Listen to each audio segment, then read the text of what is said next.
Give me the best smile you have. Say energy communities. Okay, first one, we'll take another one. Voila. Somebody has problems with their camera, no problems. Thank you for letting us know. Okay, I'll take another one, and then we can, I guess then we can start over. So 3, 2, 1, voila. Thank you very much, Matthias, and yeah, we can move forward. Thanks. Yeah, thank you all for joining in again, and welcome after break. I hope you enjoyed your coffee. We are now here to listen to Chiara from Enostra. She's Officer for Engagement and Renewable Energy Communities at Enostra, and she will present to us the evaluation of Enostra and its deployment in Italy. So Chiara, thanks a lot for joining in, and the floor is yours. Hi, everybody.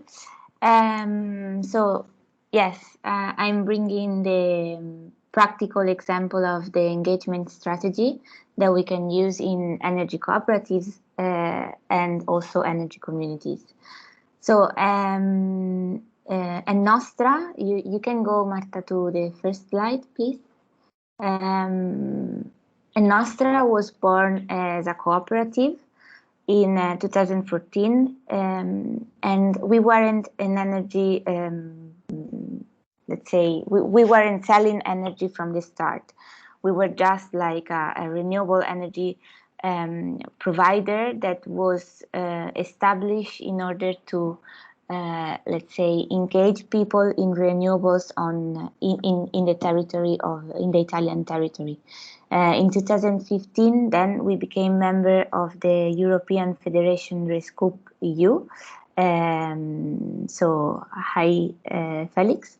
2016, we started to sell renewable energy to households, small and medium enterprises, and so we made a step forward when we had like a proper member base. And how did we manage to have this member base? Basically, through the first strategy that we used to engage people, communication. So we basically constantly communicate what we were doing, and the communication was, as I said, constant, but also transparent and clear, and very clear, to make the message pass through the people. In 2017, then like Enostra started to merge with Rete Energie, which was another cooperative that was producing energy. So basically, Enostra was selling energy, Rete Energie was producing energy, and they merged in order to close the circle between production and consumption and energy saving. So to make a virtuous circle around production and consumption. In 2018, we launched the first crowdfunding campaign in order to develop a power plant, a renewable power plant. And that then it wasn't realized at the end. We used that money to years later to do another power plant because there were issues in that project. But yes, we launched the first crowdfunding campaign. We developed a network to deliver energy saving services. And we started to advocate for energy communities at the European level. In 2019, we developed education projects and trainings for vulnerable consumers to mitigate the energy poverty. 2020, we started the activity on energy communities because the law was basically established in Italy. And 2021, we launched the first large wind turbine that we have as a production in Nostra, and we launched the prosumer tariff for the investor members. Can you go on, please? So basically, Nostra, the aim of Nostra is to support the energy transition at the Italian level in every territory. So respecting the context of every territory, and to do this, we need to do this through a bottom-up approach and a participatory approach, as Manuel was explaining before. How do we do this? Through basically 5 activities: production of and sale of renewable, ethical, and sustainable energy. So what we do is basically raise funds to realize power plants that are owned by our members, and we sell to those members the energy that those power plants are producing. So through a fixed tariff, we allow our members to have a fixed price that is valued to the production cost of the power plant. And as you can realize, it's a really difficult subject to explain to people that are not in the sector. So again, the first let's say way to engage our members is to basically make them understand really simple messages, but transparent and that goes to the point.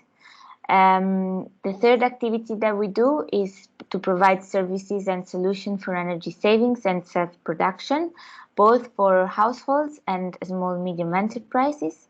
The fourth activity is the information and the education of vulnerable consumers, but also we do education in schools to improve awareness and to also tackle energy poverty. And the fifth activity is quite new, is only 3 years that it is in place, and it is the consultancy services to activate renewable energy communities and self-consumption schemes. Next slide, please. So let's say that this is our first wind power plant that I was telling you before, and it's basically the result of our engagement process. How did we do this?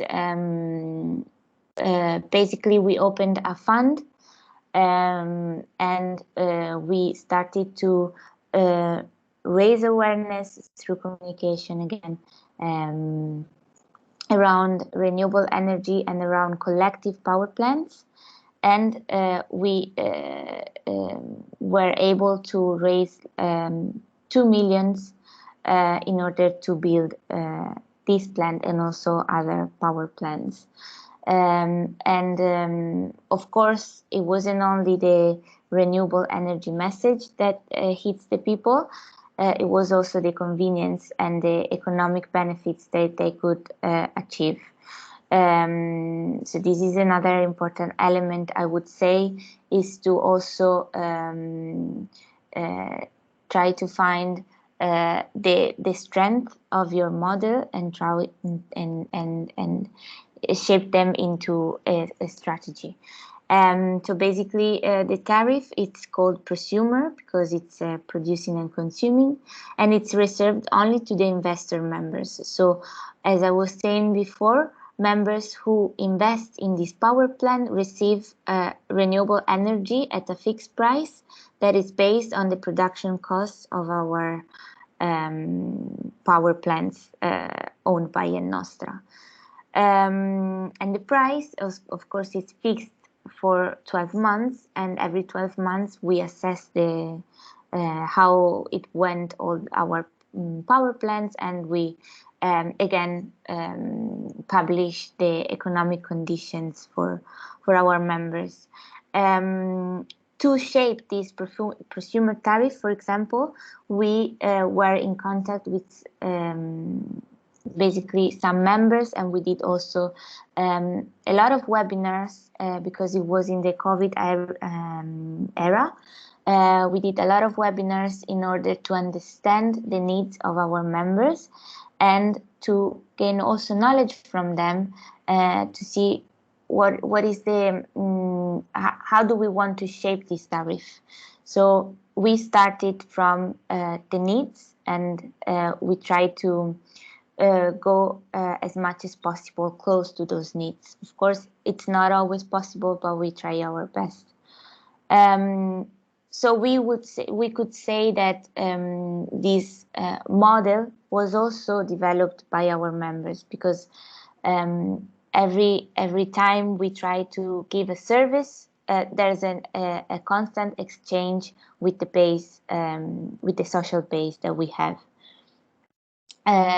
Speaking of social base, basically in Nostra we have two types of members. The members who has the furniture, so they are only purchasing electricity from us, and the members who are investing and consuming our energy. Among these members, there's a group of people. They are maybe 200, and it's not that much, because the social base is at least, I think, 13,000 people. But so 200 people are active members. That you could say that they are the ones who are engaging the most with us, who are giving us feedbacks, and to let's say that we are in constant communication, also to understand the needs of the members. Those members are the ones who are promoting in Nostra, and this is another important thing for us, to engage people. We saw that I think we are one of the utility, cooperative utility, that is spending less on communication, on sponsor and communicating our services. Why? Because we have the members that are the most important part of our communication, because they are the one who bring the knowledge among other people. So if we lose that power, we lose all the base, and we basically it put at risk also other future crowdfunding campaigns. So it's really important to keep a constant dialogue with those people. And it's not easy. For example, during the COVID era, it was really difficult to maintain these conversations, because it also has to do with exchange and also in presence. So in those years, it was really difficult to, let's say, organize events and also organize sessions where they could also dialogue between them, among them. So that was a really difficult period, but we are now trying to re-establish, let's say, a conversation with them. And we can go on. Okay, and you can see here it was the 9th of October in 2021, and we were celebrating the realization, the installation of the wind power plant. So we invited all the members that invested in this power plant to come and see what they realized. So this is another important momentum for the social base, to let them see and touch what they achieved all together. So it was really important for them to see and also to exchange let's say, to exchange, how do you say this, to dialogue between them, among them, and to also listen to us and to re-establish that conversation with us. It was the first time after the COVID that we were together all in the same room, let's say. So it was important for them and also for us to be there all together. We can go on. So yes, as you can see, like, it's important, the conversation among the members with us, but it's also the external. So we use also other type of communication, let's say,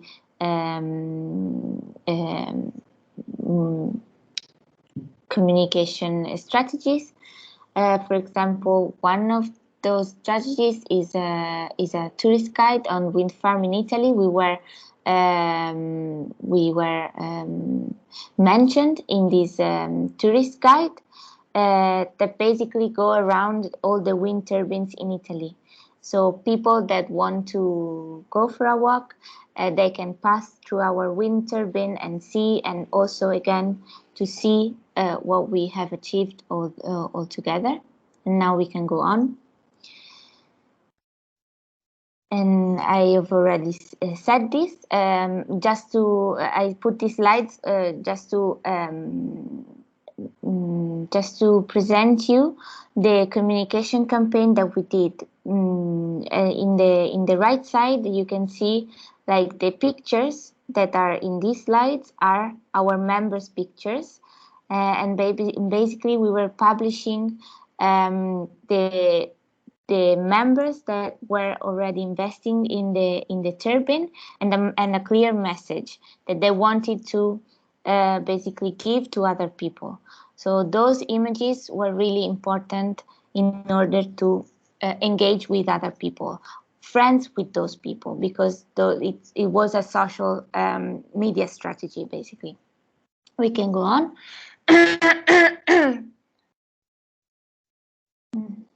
Okay, so there was something on the cooperative side.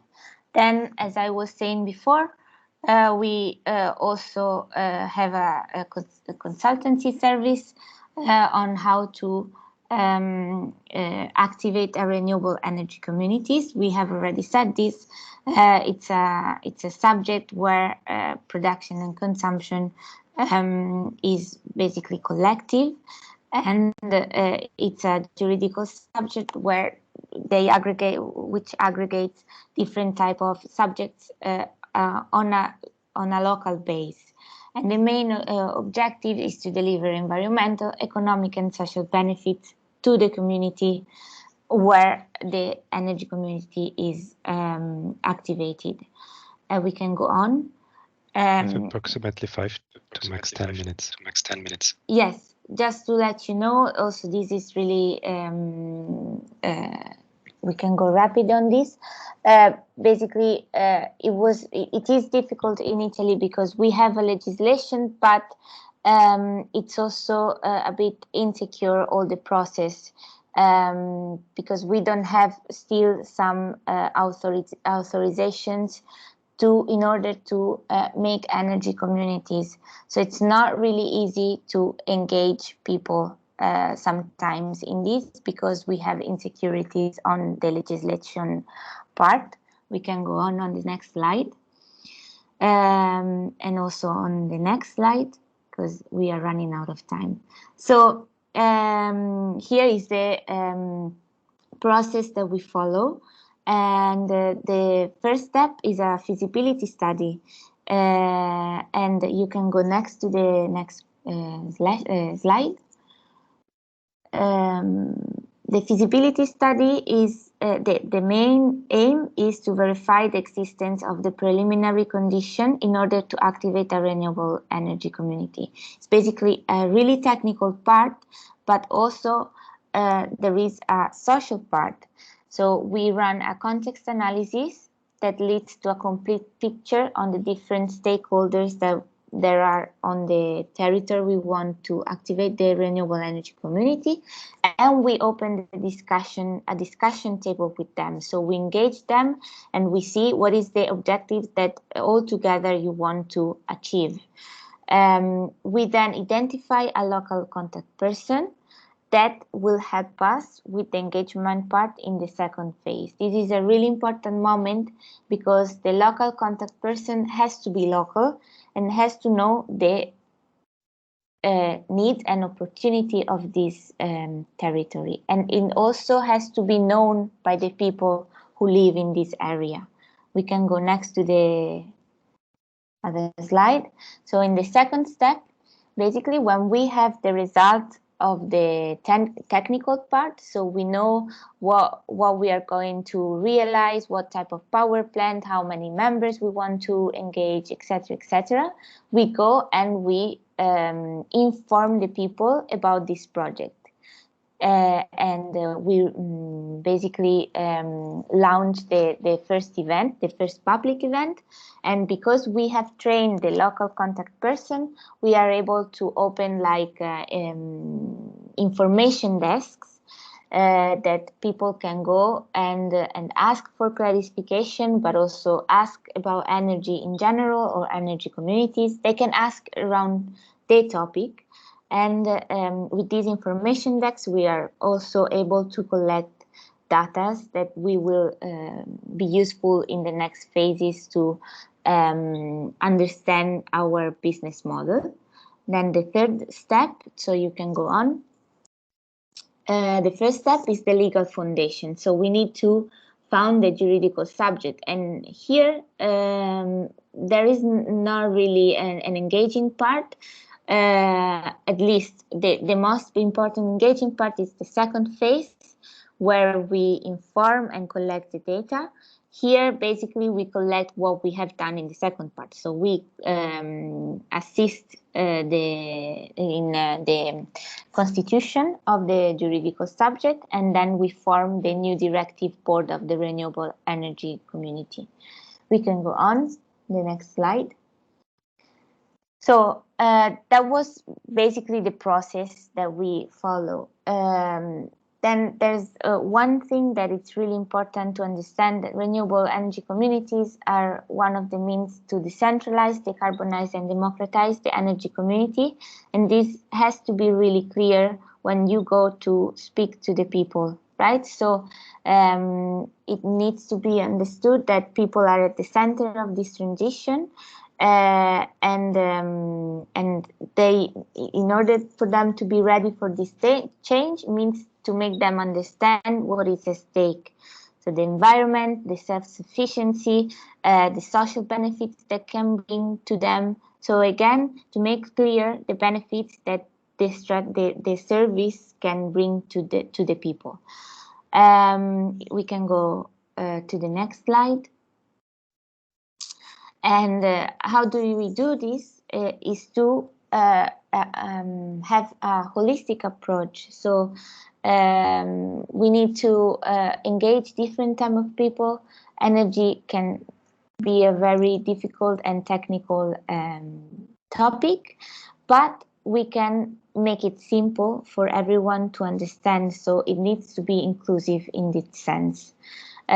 We can usually what we do is to organize public events to introduce the energy topic at the beginning, and then we go on and we try to go deeper into the knowledge, really slowly but steady, and to not we should not underestimate people when we talk to them. We also organize theme course and workshop, how to save energy in order to lower the bill, or how to fund a PV power plant, etc., etc. And the other important thing is to create a network between the people that can support each other in this matter. So the local contact person and the members that will be part of the community, it needs to build a relationship between them and the, of course, people who want to activate, so who promotes the energy communities. We can go to the next slide, which I think also to the next, which is I think the most important, which is the examples. So basically, as a Nostra, we are activating different energy communities around Italy, and here you have basically two different approaches and energy communities. The first one is Ussaramanna, which is a really small town with a really charismatic municipality, especially the mayor. And then on the other side, you have Sant'Era Moncolle, which is a municipality of 24,000 inhabitants and with a really not present municipality at all. In both cases, the objective was to reduce energy bills and also to fight fuel poverty. What was the difference between the two projects? In the first one, we achieved a really nice engagement. So we basically were able to engage, I think, 130 people. On the other side, at Sant'Era Moncolle, we couldn't, because the municipality wasn't there to help us, and they weren't known among the people of that neighborhood, and the neighborhood was really skeptical about the projects because the previous municipalities didn't do good to them. So there was a really weak relationship between the neighborhood and the administration. So we basically, starting from two different points of starting point, the first engagement strategy with Ussaramanna was basically managed by the mayor that did the WhatsApp group of the village. He helped us with the information desk. He was constantly talking to the members. Of course, it goes without saying, it's 500 inhabitants. Of course, the mayor is well known among them. But on the other case, the strategy was really it was more difficult because we started with information desks at the market plaza in order to first see the members, the inhabitants of the neighborhood, and then little by little we tried to talk to the commercial activity in the neighborhood. And the commercial activity, in return, they started to talk to the inhabitants. So it was a really snowball effect, and it was really, really slow. And the engagement, then it was lower than the other case. At the end, just to make you understand that we always return to the starting point. What we did in Santeramo was to find someone from the neighborhood that helped us directly. So we formed him, and he was able to enter the houses of those people, and he was able to inform them about the project, and he was able to make us let's say be trustful, let's say. So he was the main character in this project. I think I can finish it here, let's say. Sorry, I was long. Thanks a lot, Chiara. Very interesting, especially if you talk about citizen ambassadors to get the community work going. So basically, you answered already in your last statements one of my initial questions, but I have seen that there are a couple of people who have stated questions in the chat. Do you want to ask them in person, or shall I read them out, Helder, for example? Yes, I could ask. Chiara, how your organization or how your facilities provide answer to the variability on the supply side of electric energy associated to renewables? How to produce a stable mix of energy to your prosumers? Yeah. So basically, the tariff, the prosumer tariff, is linked to the annual consumption of the members who is investing. So we first, like the investment is blocked on their annual consumption of energy. So in this way, we can basically program how much production we need to fulfill a certain number of members. And for the other members, it's I'm not really sure because I'm not into the technical part. But I think it's mostly estimation on the previous year.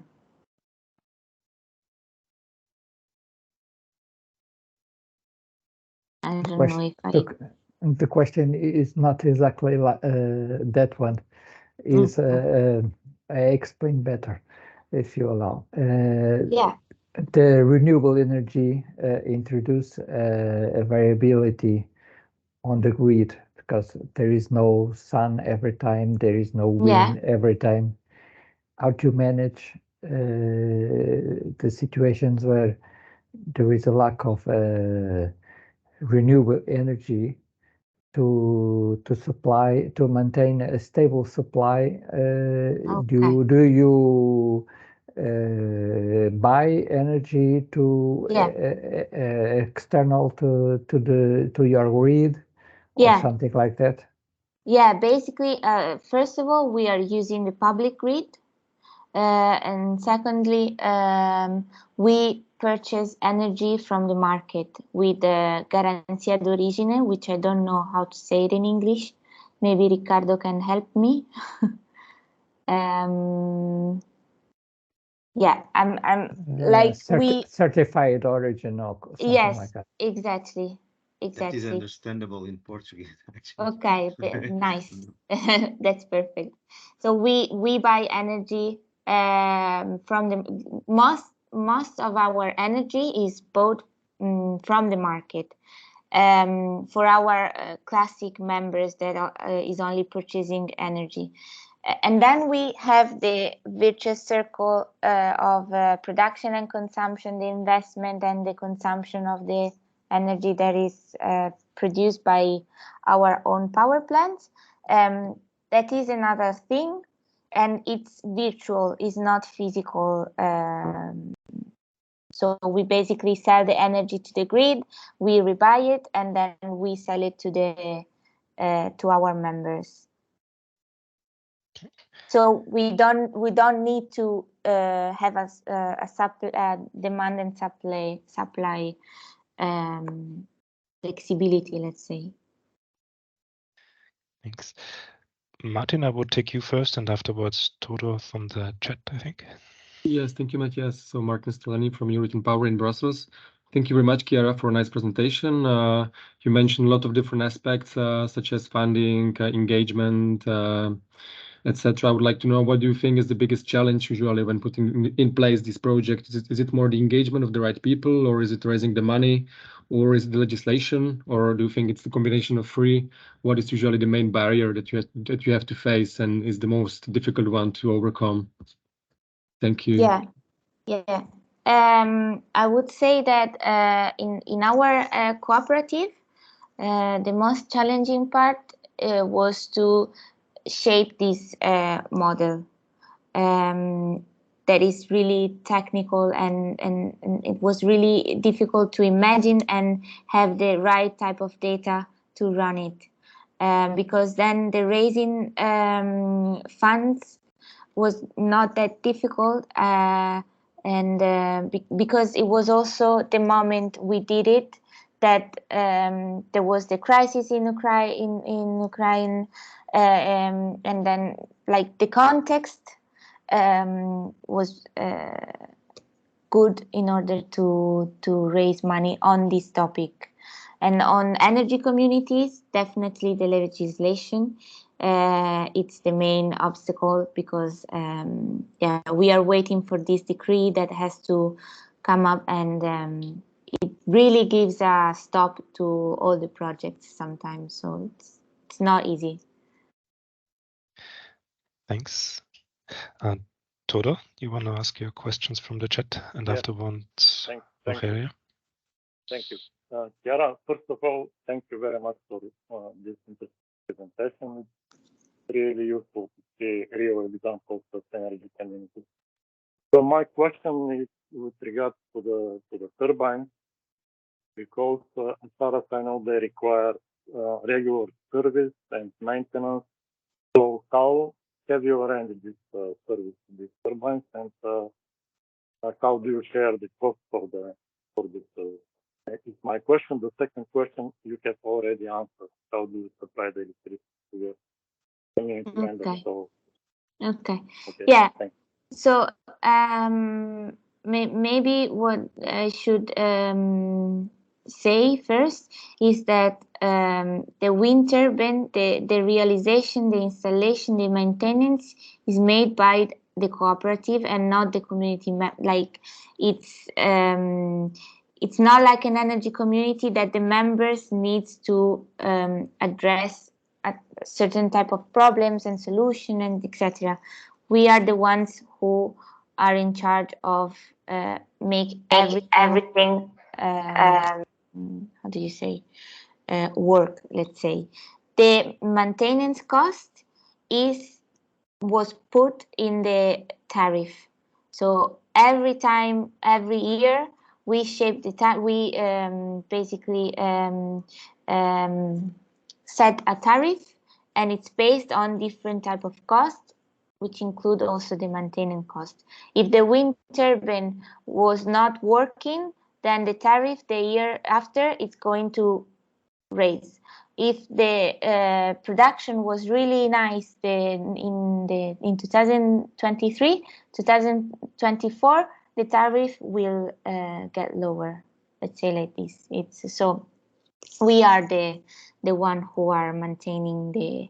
Of course, it's something that we externalize, but we are the ones in charge. Understood. Thank you very much for this.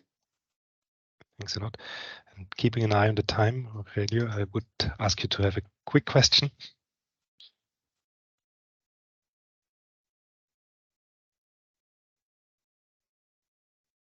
You're still mute. I cannot hear you. You're muted. No, I am. Okay. Thank you, Matthias. And morning to everyone. And Chiara, thank you. Congratulations for the excellent examples you provided us and share the information. I would just like to clarify. I maybe could not understand very well, but is these models working more as a cooperative or more as a energy community? And in any of the cases, I would like to understand how is the participation memberships being agreed. I mean, is it a contract? Is it a membership agreement, a simple one?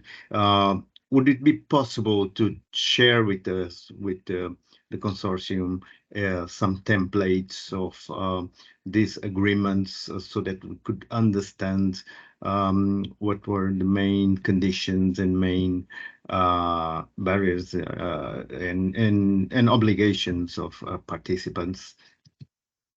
Yeah. Yeah, so the two examples that I made, the energy cooperative and the energy communities, are two different things. Energy cooperative has, so at Nostra, we have a strategy, and the participation is basically, it's the It's based on the principle of the cooperative. It's mutual assistance or services. So the members can purchase energy, or they can invest and purchase energy from us. So these are the two formal participation scheme. And then in the energy communities, which we are not, and that we are helping to activate. So basically, other people can come to us and say, I want to activate in energy communities, and then we support them. We give them the service, the consultancy service. In this case, the members who participate to this kind of to these energy communities need to fund a juridical subject that can be various things. It can be an association, it can be a cooperative, it can be a consortium. So it depends by the juridical subject. It depends from this, the participatory scheme that you have. I don't know if I sure. answered your question. Would it be possible to share with the consortium the templates you using at more on the legal perspective, the agreements and commitments, obligations, etc.? Yeah, we can see if we can arrange this. Okay. That would be great. Thank you very much, Chiara. Thank you. And thank you for your questions. I hope that Chiara would be available for follow-up questions that did not make it due to the time restrictions. And thanks again for your presentation. Now I would like to come to Arturo, our last speaker of today. Thanks for joining us. He's a technician in the energy projects at Valencia Clima y Energía, and he will give us an overview of the energy offices they have opened in this territory and how they are supporting the energy community projects. Arturo, thanks for joining in, and the floor is yours. Thank you all. Thank you, Matthias. And well, it's a pleasure to be here. So thanks for inviting us to take part. And yeah, I think we had really wonderful presentations. And I think what we can bring now is the perspective from the municipality. How can the public body accelerate the creation of renewable energy communities? So first of all, to identify ourselves, I'm representing here the Valencia Climate and Energy Foundation.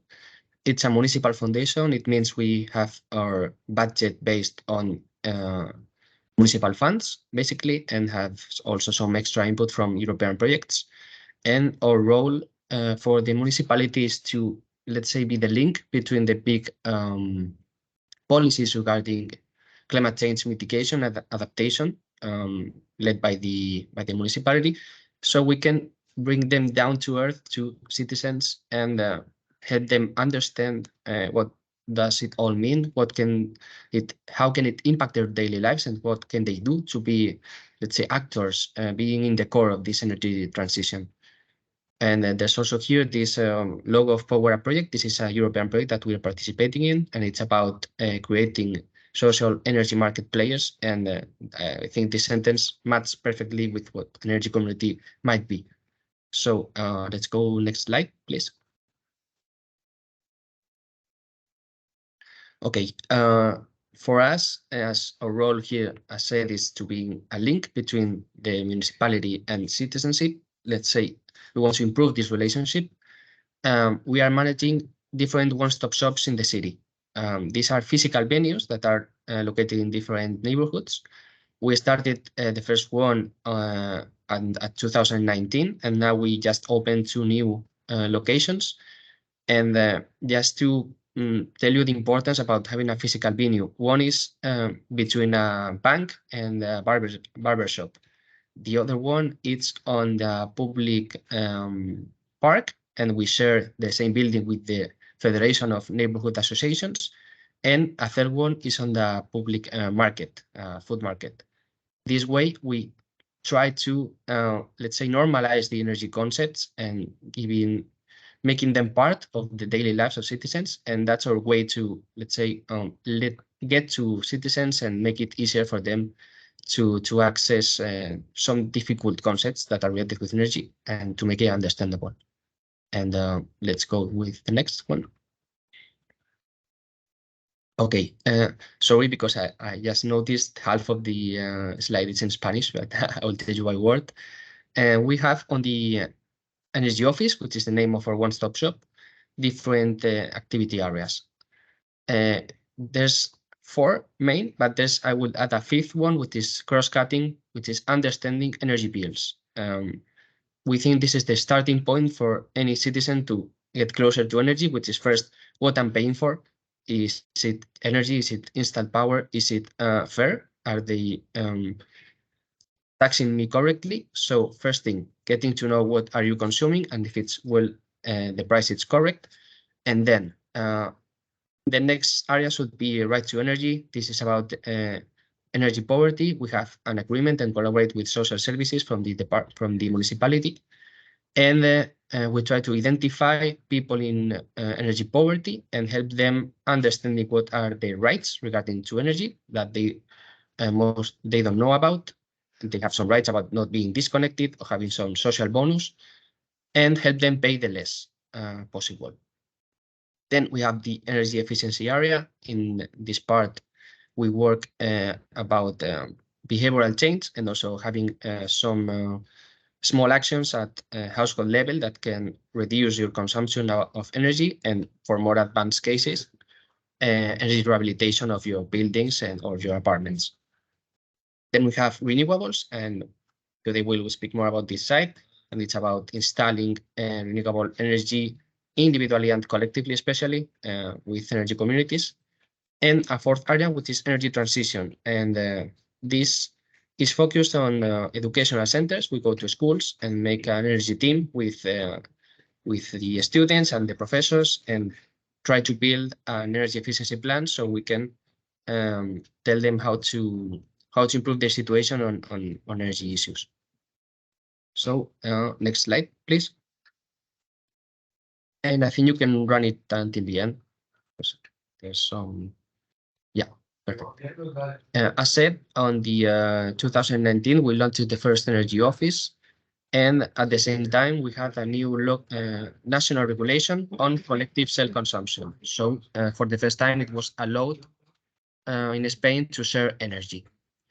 Up to now, we still don't have a full transposition of what an energy community is or can do, but at least we had this first this first step. So sharing energy for us was a good opportunity to start exploring what an energy community could do. So then we plan to have 2 pilot projects of energy communities back in 2020, and we spent a couple of years to have a first successful case that I will explain more in advance. And I think Felix told it, the importance of having a first experience, a first project, even if it's a simple and small PV installation, because by doing this, you learn a lot about the whole process and identify what are the actual needs of an energy community, and also decide to what extent can you as a municipality help these projects, because there are other stakeholders that can be involved and should be involved as DSOs or companies, installators, licensing authorities.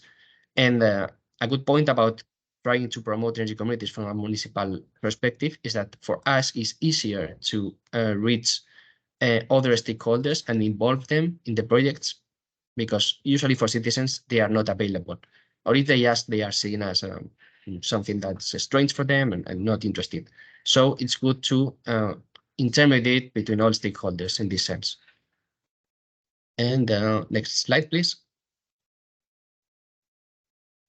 Okay, this is a summary about the services that we offer on the Energy Office on the renewable energy area. So we have workshops every month, and the one related with renewable energy is called Connect to the Sun. we first had just one workshop. Now we have 4. It tells a lot about how much we learned about during the process and how many difficulties we found during the way. So there's 4 levels. First is generating your energy in general. Then there's a second step about technical and legal procedures. Then how to interact with installers, how to make a proper comparative between different offers from different companies, if they're covering everything that should be included on the offers.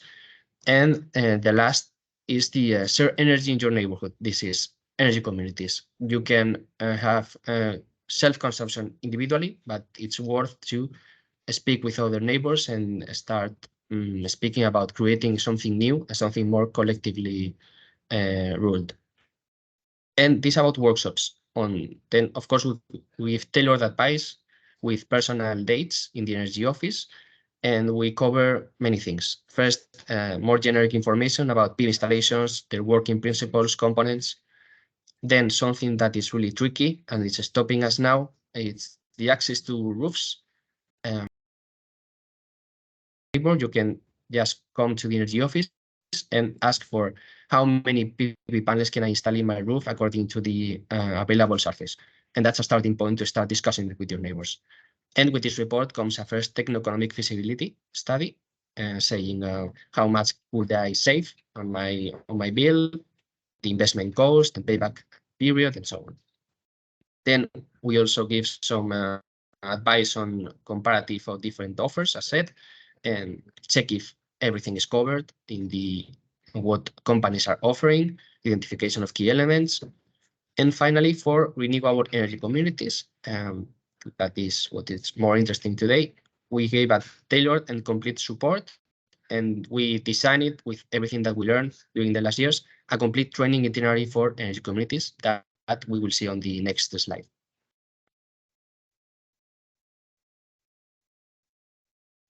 Okay, we identified here 4 steps, let's say, to create an energy community. And this is a complete mentoring service that we just launched, and we are offering to different neighbors interested that contacted the energy office during the last months to create energy communities. The first point, of course, is having this first seed, creating and starting working group that will lead the project until the end. And we're speaking about not too many people, but actually having 4, 5, 6 people that are motivated enough and that have time to get involved in something such challenging as it is. Then search of available roofs and spaces, of course, and a first step of consultation to licensing and technical services of the municipality to check if it's feasible or not to put a PV installation on there, if it's protected because of heritage or anything like that, because there's a lot of little details that you should know from the start. Then second step is the creation. As Chiara said, that's a very important step to decide your legal form and constitute and register your organization. During our experience, neighbors decided to create associations, non-for-profit associations. It could be also cooperatives, but in our experience, and as many studies are now saying, it makes sense to just keep it on an association or a cooperative. That's the more interesting legal forms to run an energy community. Then we help them also with the definition of the internal regime of these legal entities, and try to facilitate some legal models for accessing public and private roofs. This is you need a contract for a renting, or if there's some kind of agreement that you should make with the municipality or another public institution, we try to help with that too. Then for getting started, once you have permission for using one roof or space, then you have to ask offers for installation services. Once you have one company interested and you're convinced enough with the offer, of course, you have to reach neighbors to make them join the energy community. So we help them with the design of the communication strategies and how can they recruit potential members. With that, as we have these energy offices on the neighborhood, we more or less known by different stakeholders from the districts, such as schools or health centers and so on. So we tried to, let's say, being an intermediation between the energy community and all the people that potentially could join. And then it comes of the investment. And experience the first energy community, it was an upfront investment. So directly with the 600 euros from each citizen, that was the case. And then having a contract between energy community and members. That's all this is new. We didn't know how to do it actually. So during these 2 years, we now have some models and some insights of how it should be done. And then finally, fourth step is the management and empowerment of the community. That is really important too. It's not only creating it, but making it sustainable over time. So we help them to give support to the members to activate their self-consumption with energy companies, to manage the installation if they have any doubt about it. Then some citizen empowerment actions. This is not only joining an energy community for having savings, but actually understanding that there's more things that an energy community can do. This will go with the deployment of other services, because now we start with sharing energy from PV plants because it's really straightforward and people understand it more or less clear. But we have to move also to create some new services on mobility and on food and so on. And of course, upscaling. We have a first energy community already operative, and they are now trying to have new installations because they have a waiting list of more than 50 people, which is, I think, really, it proves that we done things correctly. So next slide. And well, this is just a summary of what we offer from the Energy Office: close support and mentoring, some models and technical documentation, open workshops, and also on demand. We had them creating a team building because usually what you face is people that they got to know around this project, but they don't have actually tools to manage a project, to having some tasks or deadlines, or trying to go step by step. So we try to help them to have this dynamic of work to make it sustainable. And we support for the creation and evolution of documents, as said, guidance for developing great teamwork. And of course, we offer our energy offices some meeting rooms so they can meet there at any time they need. So they don't have to go to any other site, but we offer our space so they can share thoughts and learn from each other. And let's go to the next slide. And we just saw an overview of what can be done from the municipal perspective, the services that can be offered. But now we'll speak about our experience, or practical experience on our first successful case, our first energy community in the city. At the start, we wanted to have 2 pilot projects, one on public space and one on private. And we were only successful with the first example. We faced that it was impossible to find a private space to create an energy community. Normally, people live in apartment blocks, and you have to agree with every neighbor about accessing to the roof, and people are really skeptical still. And if you go to other private spaces, they have their own plans to build their own PV plants and, let's say, make the best of for them. So we have a conclusion here, and it's that we as municipalities should facilitate access from public spaces to renewable energy communities so they can start at least with their projects. So the photo from the left side, it's a real photo, so we are happy with that. And it's an energy community that it's already operative since November last year. And it took us 2 years from the first workshops to having it operative. But we hope that with next experiences will go faster because of everything that we learn during the process. And let's go with next slide. And then to tell you about the process, how did we start? We just had this new national regulation allowing us to share energy. So we launched 2 communication campaigns in 2 different neighborhoods. The message was basically, now that you can share energy, do you want to find out more? How can you produce your energy and make it collectively? And for that, we offered citizens in general to attend a series of workshops in a form of participatory process for each neighborhood. And we had around 100 registered people for each process. Just to remember, it was 2020, so it was during the COVID crisis, and we had to do it online. It meant that we lost a lot of people during the process. So even if we started with 50 people, we ended with 10, 15. Still, it's great, but even in that context, people were really interested in all these concepts. So it was a series of workshops that went from the start, what a PV panel is, how does renewable energy work, until deciding your legal form, seeing the advantages and disadvantages of every option. And the final end of this process was to have a working group, this 5-6 people working group that could lead the project, that had available time. In this sense, it was key, and I think Chiara already told it, to find key actors from the neighborhood. So to give you an example, our first energy community, the president is also the president from the neighborhood association.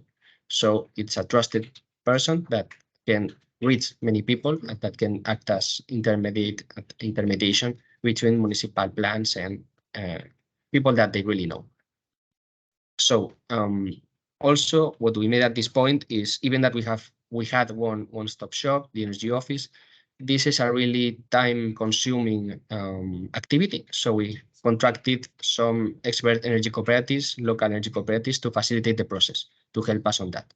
And it's good to also foresee that additional resources must be allocated if you want to do a participatory process with all the time that it takes. And let's go next slide. And for us, a very important point here is that if we want to have an energy community, you must make sure that this first starting working group progresses. And to do so, first thing is to facilitate a close, direct, and continuous contact with them. In our case, it was just a WhatsApp group. That was the way to being always close to them. And of course, put at disposal of the group at least one contact with technical expertise and especially availability. If you don't answer their questions as they have it, you will lose their interest and they will feel like this project is not for them, because there's a lot of barriers during the process, and it's important to pack them at every point. It's also important to have a roadmap and make a joint planning of activities, have this dynamic of meetings every month at least, to not let the initiative die, because there will be times when it will seem impossible because some authority doesn't give you the license, or the prices are getting too expensive, or we don't know how much people will we engage, so we don't know how much to invest. So there's a lot of, let's say, key points during the whole process in which you have to be there. And an important thing I would say is to have tasks and goals that are achievable in the short term. So of course you want to have a PV plant running and sharing energy, but there's a lot of steps that need to be done, and it's good to focus on the next immediate step. So let's create a legal form, let's decide the rules, then let's look for the people, then let's make the investment. So going step by step. And really important for us is to make them feel backed by the municipality or the local authority in our case, because they will face a lot of challenges and inconveniences, and it's good that they feel that we're back. And let's go to the final slide, I think. And it's some conclusions and best practices that we learned. And this is really important, and that's something we learned, is to foresee and put at disposal enough human and technical resources. In this case, it was me. I was almost half of my time was being next to them and answering questions and preparing documentation. So it's really costly, and you should foresee that and plan accordingly. if you don't have someone on your organization that can do that, you can, of course, contact someone, third parties, and because as we see, there's many energy cooperatives that can help with this, and they know very well about the whole process. And second point will be to take advantage of the existing links and local movements and organizations, because if you just go, hey, I'm the municipality, do you want to join the energy community? You won't be well received. It's always more effective. It comes from a close friend or a relative. To give you an example, when we started with the first energy community, trying to get people, we offered a personal report on potential investments, and with each investment, how much would you save? And let's say a beautiful paper, so you could be more attracted to join. And people refused to have this report because they just trusted their friend. So it's okay, just put me 1 kilowatt. I trust my colleague. So sometimes it's as easy as that. So it's very important to have these key actors from the community. Also for us, it's really important to raise awareness about energy vulnerability, to make them part of these projects, because if we always speak about how a fair energy transition should be, it's important to take into account that not everyone has the capability to make this upfront investment to join an energy community. In our case, we made some investment to help people in vulnerability to join the energy community, but it can be in the future that energy communities have some kind of fund to help some neighbors to join their projects. And the last 2 points, be patient and persevering, because these projects are innovative, and of course there's a lot of barriers in the process, but you have to always look at the long-term perspective, because they have a really huge social, environmental, and economic impact. Now that we look at our energy community that it's already operative, they are self-sufficient, they are not asking too much. Sometimes they know first than us about some new regulations that it's really surprising. So let's say we created something new that it's really impactful, and now this energy community, they are the reference at the neighborhood, not us. So I think this is the ultimate goal, to create these new entities that can make this energy transition very local and very close. And finally, focus always on the positive aspects, because there will be a lot of negative aspects and reasons not to go ahead. But if you just if you've been let's say successful at any point, that's really important, and it's good to tell everyone, because it's not easy. These are really new concepts. People don't know, and there's a lot of uncertainties for the future, but it's good also to repeat that there's an European framework supporting this, and it's not just a municipal idea, that this is something that is coming in the coming years. So be transparent also, and available to explain all these barriers and how to overcome it. Be trusted. That's the main point. And I will say that's all. I summarized it a lot, so of course you have my contact, and in case you need any more information on anything we do, just ask. Thanks, Arturo, very much for your presentation. Very well received. I'm taking a look around if there are some urgent questions or some questions to be asked immediately. Otherwise, I would have Clemens. Yeah, please go ahead.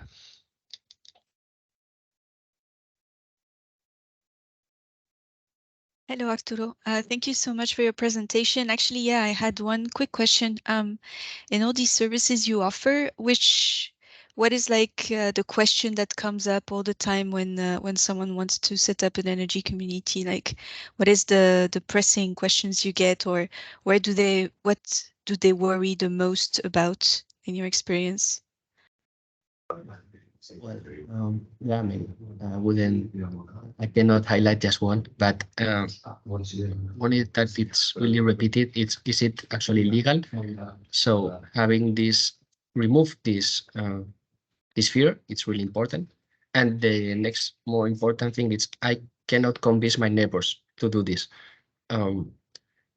Because in an apartment block, you need to have at least more than half of the people saying yes, voting yes. So, or we try to give them some information sheets and some, let's say, some keys, some statements that are trusted. It's good to be from the municipal side because we are not a company. We are not getting any profit out of this. And that's the neutral advice that we try to give.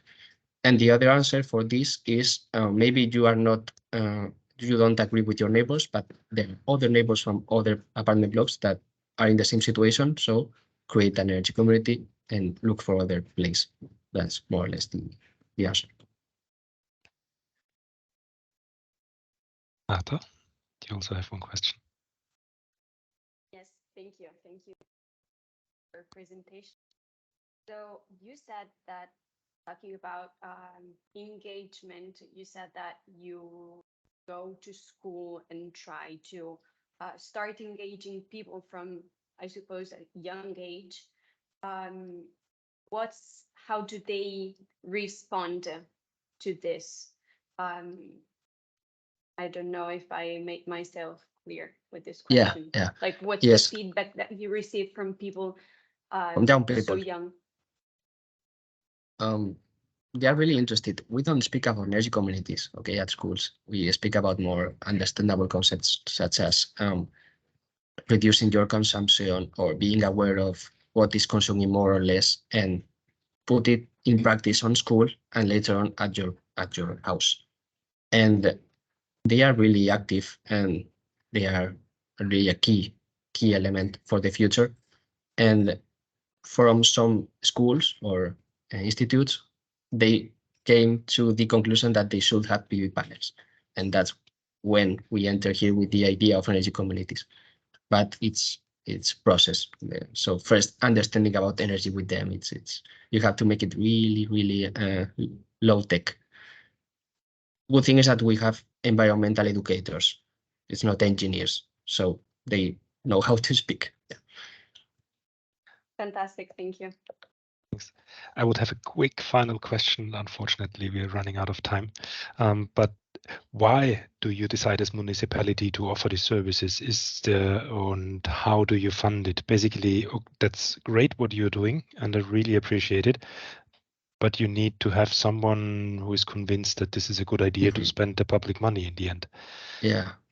Well, next year we are green capital, and it's something that comes from many years of political willingness to take action on this. And there's, let's say, a political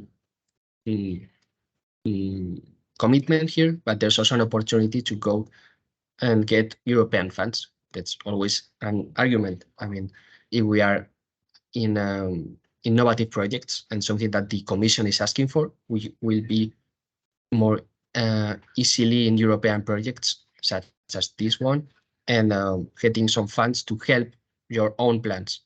That was the argument. And of course, we want to become climate neutral by 2030.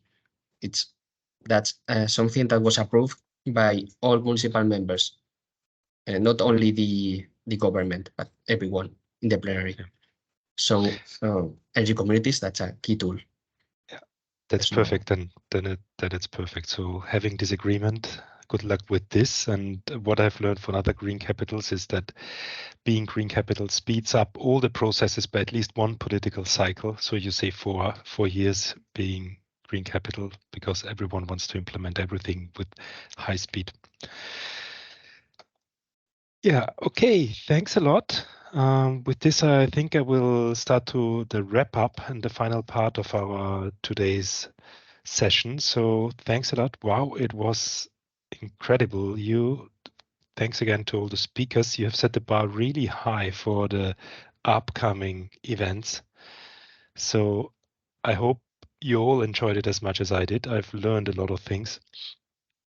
We've all learned about which tools are there and at which stage of they can support us with the engagement strategies and also with the stakeholder advisory groups that we have on local level. So I think there have been a lot of tools that we learned about. We learned about the regulatory framework of communities and all the supporting infrastructure. And it was also very helpful to get these insights from the existing energy communities from the different perspectives. So basically, to get the insight on why does a municipality support this and why is a company supporting this basically on an initiative. And I think these different perspectives will also support our implementations in the regions. So thanks a lot. For me, it's very well received. This brings me to a short outlook on what we have next in the program. Just a short reminder, we are having 6 sessions in total. Next one is already ahead of us in 24th of October, if I'm not mistaken, on technological framework. You all have received the invitations, 23rd of October maybe, if I see Martha. And I'm really looking forward to the next interesting sessions, and thanks a lot. And before I really close it, and I will share a link, and you can see on the next slide that we have a satisfaction survey ongoing on the EU survey. It will take approximately 30 seconds to fit it in. You can skip the introduction because it's about the ePlanet project, and it will help us to learn and get even better in the next sessions and see if you have been satisfied with the contributions, and let us know what you think, what we can improve for the upcoming events. Would be great to receive your feedback. And with this, I want to thank you all for joining in today. I hope you enjoyed it as much as I did. And I'm looking forward to see you all again very soon. And thanks for the and welcome everyone. Good morning to the first ConnectHeat Train the Trainers session. Today's topic is on local communities and stakeholder engagement. And I'm glad that you all made it and you could join. I will just briefly start on the next slide with some introduction on the housekeeping. So you have all seen the pop-up. We'll start bottom down. We will record this meeting just for purposes that we can be precise on notes taking and have this in our knowledge repository of the project so that other people who join the project and need to review something can also benefit from this knowledge that we have disseminated today and learn from our awesome speakers. Questions that you will have during the presentations can always be immediately put into the chat. I would recommend that we have foreseen a question and answer session after each presentation. So then we will collect all these questions and answer them afterwards. If you have something to ask immediately to the speakers, then I would ask you to raise your hands. And if it's for understanding and would otherwise hinder you to understand the full presentation, then please feel free to raise your hand and interrupt. You can put your camera on if the internet connection is stable. If you have issues, please try to switch off the camera. But it's always nice to see some people and not only circles with 2 letters inside. So that's much nicer also for the speakers. Please raise your hands if you have any questions all the time, and microphones are muted upon entry just to keep the noise level low. If someone wants to speak, please first raise your hand before you unmute yourself.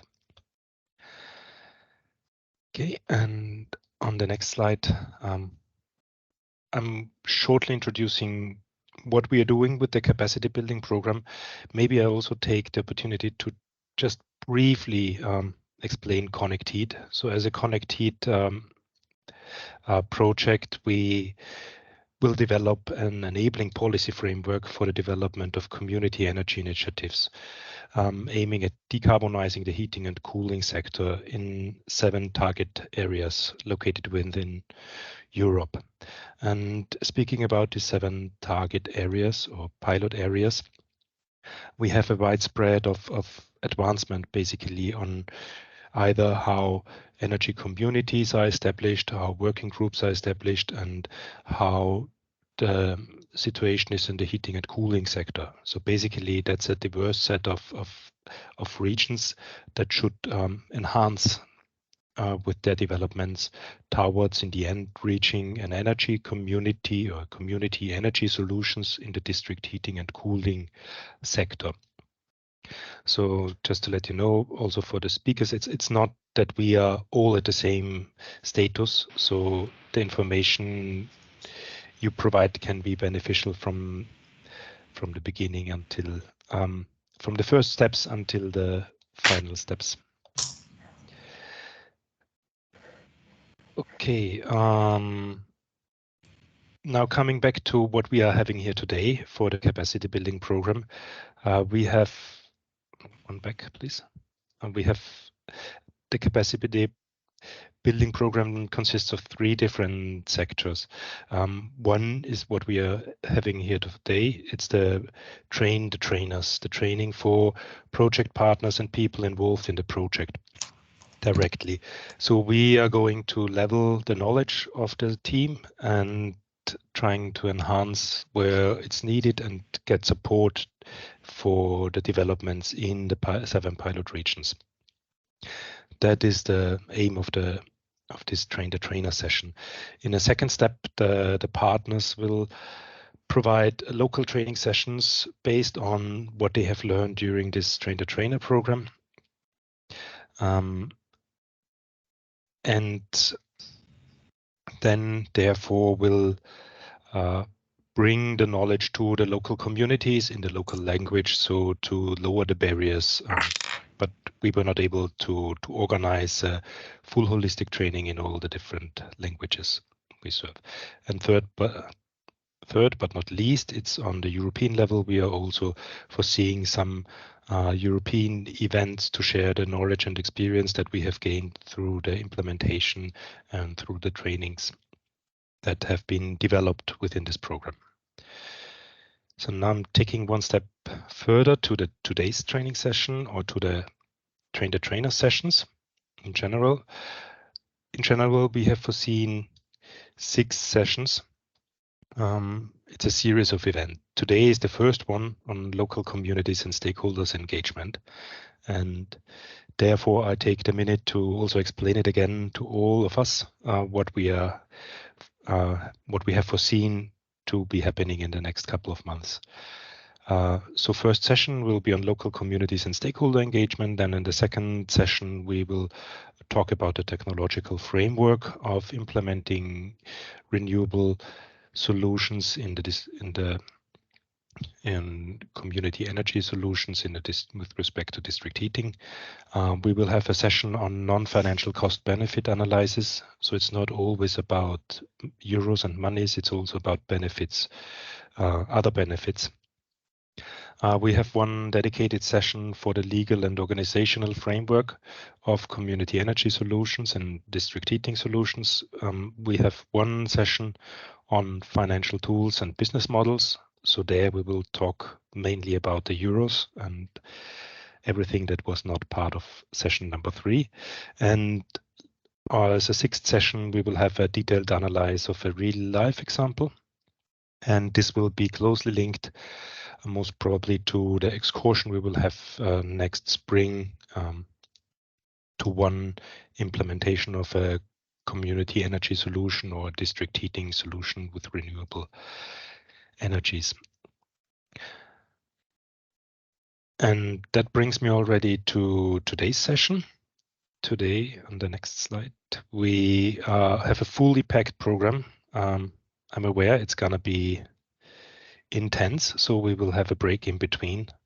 We will start with Manuel Beer from iCatalyst, who is very experienced in engaging stakeholders and communities, and he's also part of the MIP for Adapt team, the mission implementation platform on climate adaptation, and has developed a very useful guidance do-it-yourself manual for engaging stakeholders and communities. And he will present today the first presentation. Followed this is gonna be a presentation by Felix Griedemann, planning issues for communities. And this will be followed always by question and answer session. And afterwards we will have a short break, as this session is gonna last up to 3 hours. So therefore we will have a quick break, and then we will focus more on examples. And we have Chiara Brogi from Nostra, the first Italian energy cooperative, talking about people and stakeholder engagement. And we have Valencia Arturo Sea, Comunitas Energéticas Locales, so about their local energy communities. And I'm sorry if I mispronounced. My Spanish is not as good as my German is. So, and with this, I will just open the floor and ask if there are some questions or concerns about what you have heard and learned so far, or if you would already be ready for the first presentation of Manuel. What I should not forget already in the beginning, and I have already forgotten to mention it, is we have a wrap-up and conclusion, and we also have a survey, a quick survey, like prepared in 6-7 questions, just to get your feedback on how this session today met your interests and met your expectations of this session, and what we can enhance and do better for the next ones. So basically, please fill in the Slido in the end. It should take only 1 or 2 minutes, but I will do it again. Remind you in the wrap-up session. Okay. So if there are no questions, then let's hear it from the experts. Manuel, again, thanks a lot for joining us today.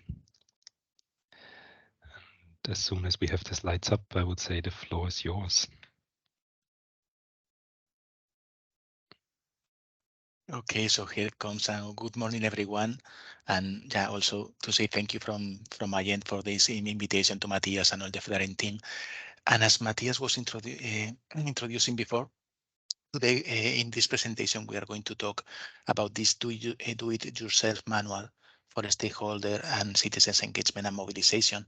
That is one of the materials that has been created inside this mission implementation platform, this MIP for Adapt project. So next slide, please.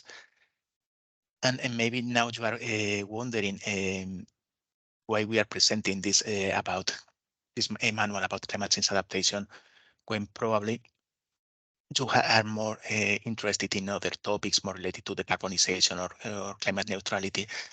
But the point is that we feel this manual is still going to be relevant for you, because at the end of the day, what we are doing in this manual is to identify different participatory tools that are aligned with different processes, different steps within the climate change adaptation cycle, which is this regional adaptation support tool. But if we generalize how this works, and let's look at the image on the left side, this basically can be used for any kind of general planning approach. So we start with this process of setting the ground, just to preparing for the design and implementation of the plan. Then we move into this diagnosis phase. Later, we come into the solutions, into this identification, assessment, and prioritization of the different solutions that are going to help us to address our challenges. At a later stage, we get into implementation. And of course, we also need to put in place a program for monitoring and evaluation of our plan. So in the general terms, this is how it works in in this manual for climate change adaptation, and we felt this could be extrapolated also to any different kind of general planning. So we can move into the next one, please. Yeah, and this is, let's say, like our motto, our slogan that is included, main slogan that is included in our manual. So what we really believe, our assumption is that in order to reach the full potential in the design and implementation of a plan, it doesn't matter how sound is the science that is behind, how much information and data are included in the plan, unless this is well understood, accepted, and endorsed by your stakeholders and citizens, it is not going to reach the full potential. So we can move into the next one. And probably here, this image is explaining better the benefits and why it's important to add these participatory processes throughout the full design and implementation of the plan. So here we see how different people are perceiving different parts of this elephant, and no one is fully looking at the broad picture, at the full perspective. And this is what really can be improved, in our opinion, through this kind of stakeholder engagement processes.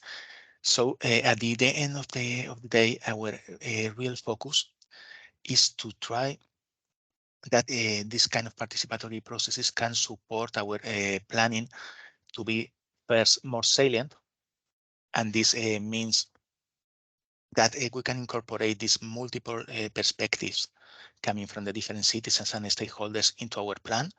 So we benefit from a wider amount of different types of knowledge, different types of experiences.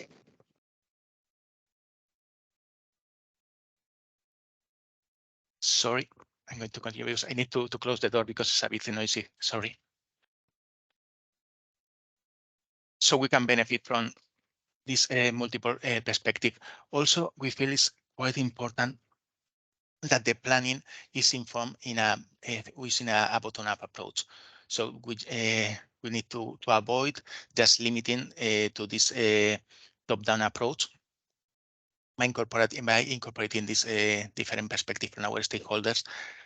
Also, these kind of processes are going to help us to increase the legitimacy of our plan, because we will be able at different stages of this implementation of the plan to secure these inputs and also the validation of our results coming from these stakeholders and citizens. And last but not least, by using this participatory approach, we can secure that our planning has a common ownership and a common understanding. And this is quite important because this can lead us to a common commitment for the implementation of the plan. So this is going to help us in the future to foster a better adoption of the different solutions that we are going to propose. So if we can move into the next one. Yeah, and in our manual also, what we try to use is different intertwined elements that can help us in this mobilization and engagement of the stakeholders at different levels of participation. So we recommend, whenever possible, to follow this approach, starting with a good communication, because I think nowadays this is happening to all of us. We are receiving an excess of information. So it's really important to target our audience with very clear messages and to be able to capture their attention.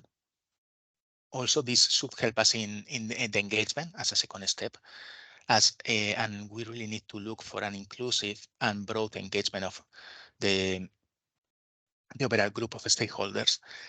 When this has been achieved, we can get into this connect phase that is based on deliberative approaches. So through this deliberation we can really gather very sound feedback and inputs to all our process. And if we are successful with all this, we can get into this enabling phase where our stakeholders and citizens are just not depending on our efforts, but they are also acting collectively and individually on their own. So multiplying the effect of all the process. So next slide, please.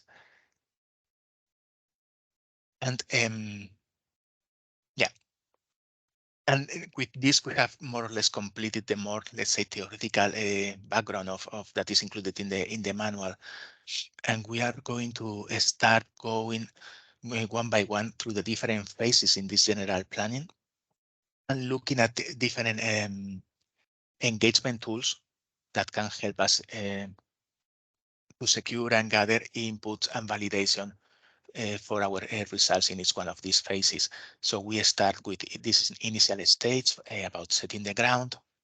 And here we think we really need to create sound strategies that are going to be set up at the beginning, but that are going to really accompany our approach throughout the full engagement and mobilization process. And these are going to be this sustained engagement strategy and also a supporting communication strategy.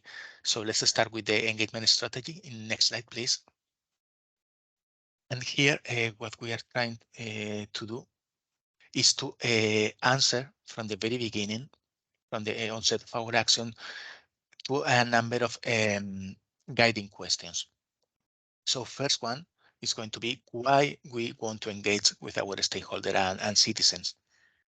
And we really need to try to answer this for the different activities that we are envisioning and anticipating how this involvement and active participation of the stakeholders and citizens is going to enhance the specific results we want to get. Next question, so next slide, please, is going to be who we want to engage from the broader group of stakeholders that we may identify. And again, what we need to take into account is that our objective is to ensure the saliency, legitimacy, and this common ownership and common understanding of our approach.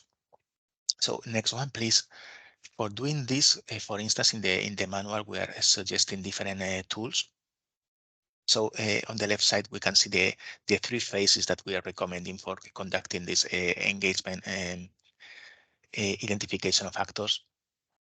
First one is the initial mapping of the stakeholders.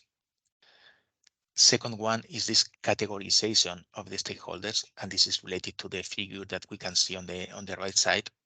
So for instance, one tool that we are suggesting is the use of this interest influence matrix that is going to help us to break down the different stakeholders into 4 categories.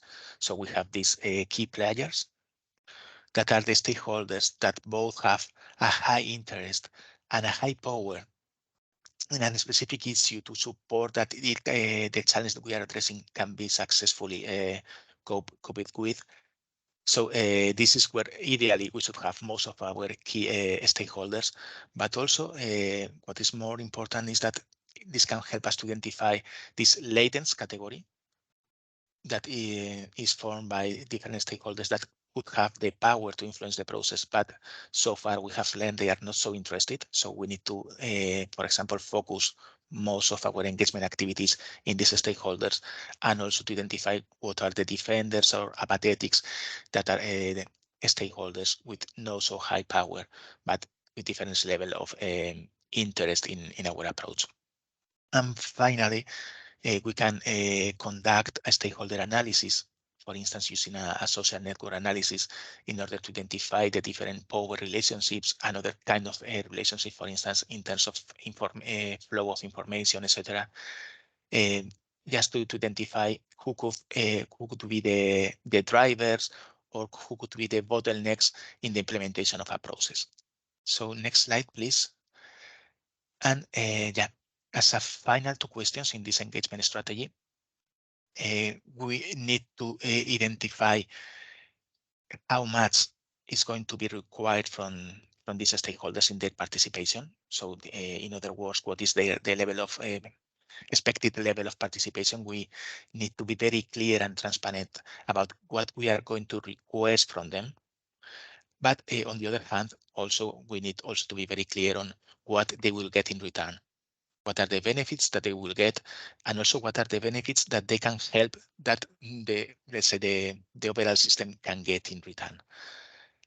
And this is very much about managing the expectations of the stakeholders about their participation in this process. And a final question, of course, is what are the necessary resources we need to allocate? So what is the expected duration? And in terms of questions, in terms of guiding questions, how much and for how long we need to engage. And by collecting the answers to these 4 guiding questions, we can create an initial participatory roadmap. So here we are going to have a calendar with the different activities that we are planning, but also we are going to make clear what are the expected outcomes and outputs coming from each one of these activities and how these are going to be interrelated between them. It's an example of the information that is included in this manual, and on the lower right, you see this graph with the information about the time that is required to prepare and implement the process, the skills and knowledge that is required to have in your team in order to successfully go through the use of this tool, and also the resources, the amount of resources you need to allocate. So this kind of comparative information is included in all the tools that are part of this manual. So we can move into the next one, please. Second strategy that we need to start from the very beginning is about communication. And usually regions, they have very good teams working in communication, so we really cannot teach them much about communicating with their citizens and stakeholders. But there are some, let's say, peculiarities in communication about climate change that they can incorporate into their strategies, and that can really support the success implementation. So in this manual, we have also collected some different references and tools, and the common point in most of them is that they are conveying that we need to avoid communicating using a lot of scientific data. So indeed, what they say is that the least scientific amount of scientific data we use, maybe the better. And the strong recommendation is that we focus on using narrative tools in building narratives, using whenever possible attractive images, visuals, and most importantly, impactful storytelling, trying to explain what are the challenges that people is actually facing, and what are the impacts also that people is suffering already coming from existing climate change. So this is this image is an example of the materials that the IPCC has prepared for supporting communication in climate change. And there are also several guidelines that are, I would say, easy to read and can support in communicating with this kind of clear messages. Yeah, and also here you can see that in this case the time is not long for preparing this, but you would need to allocate some resources for preparing this communication campaign if you really want to go for this storytelling and use of images and visuals. So if we move into the next one, now we start with the second step. These are tools more related to the diagnosis phase. And here we have identified 2 key tools that are the citizen service and the elaboration of information awareness campaigns. So we can move into the next one, please. Manuel, you have 10 minutes. Okay, thank you. So I think I'm more or less in time. Thank you. So about citizen surveys, these are generally used first to gather feedback and specific opinions and I could say even values and beliefs coming from your citizens or local stakeholders, and to better understand what are their needs and perceptions about one specific issue. So we can align better our communication with these priorities coming from the citizens. I'm not going to go into detail, but just to show you that in the manual, we are also included for each one of the tools this information about what are the expected outputs coming from the use of this tool, and also the potential limitation and barriers. But if we move into the next slide, I think this is going to be more helpful because here we have an example of an ongoing running citizen survey, because this is like I think the third edition of this survey. They are running this every couple of years in the city of Dresden. And for instance, here you have the information about the last one, where they approached a sample of 18,000 citizens. They got a response rate or around 1/3, around 6,000 citizens. And here you can see the type of topics that they were answering their citizens about. So the key point here about this citizen survey is that you can get a lot of different information. The main potential shortcoming is that in order for this information to be sound and statistically reliable, you really need probably support from experts in these fields. But on the other hand, as I was saying, you get a lot of information, and also you can break down this information by different variables like gender, age, socioeconomic aspects, and even using a geographical segmentation. So this can be really useful in order to better align your activities with these needs and these requirements coming from your citizens. We move into the next one. This is about the information awareness campaign, which is very much related to what we said before about the general communication campaign.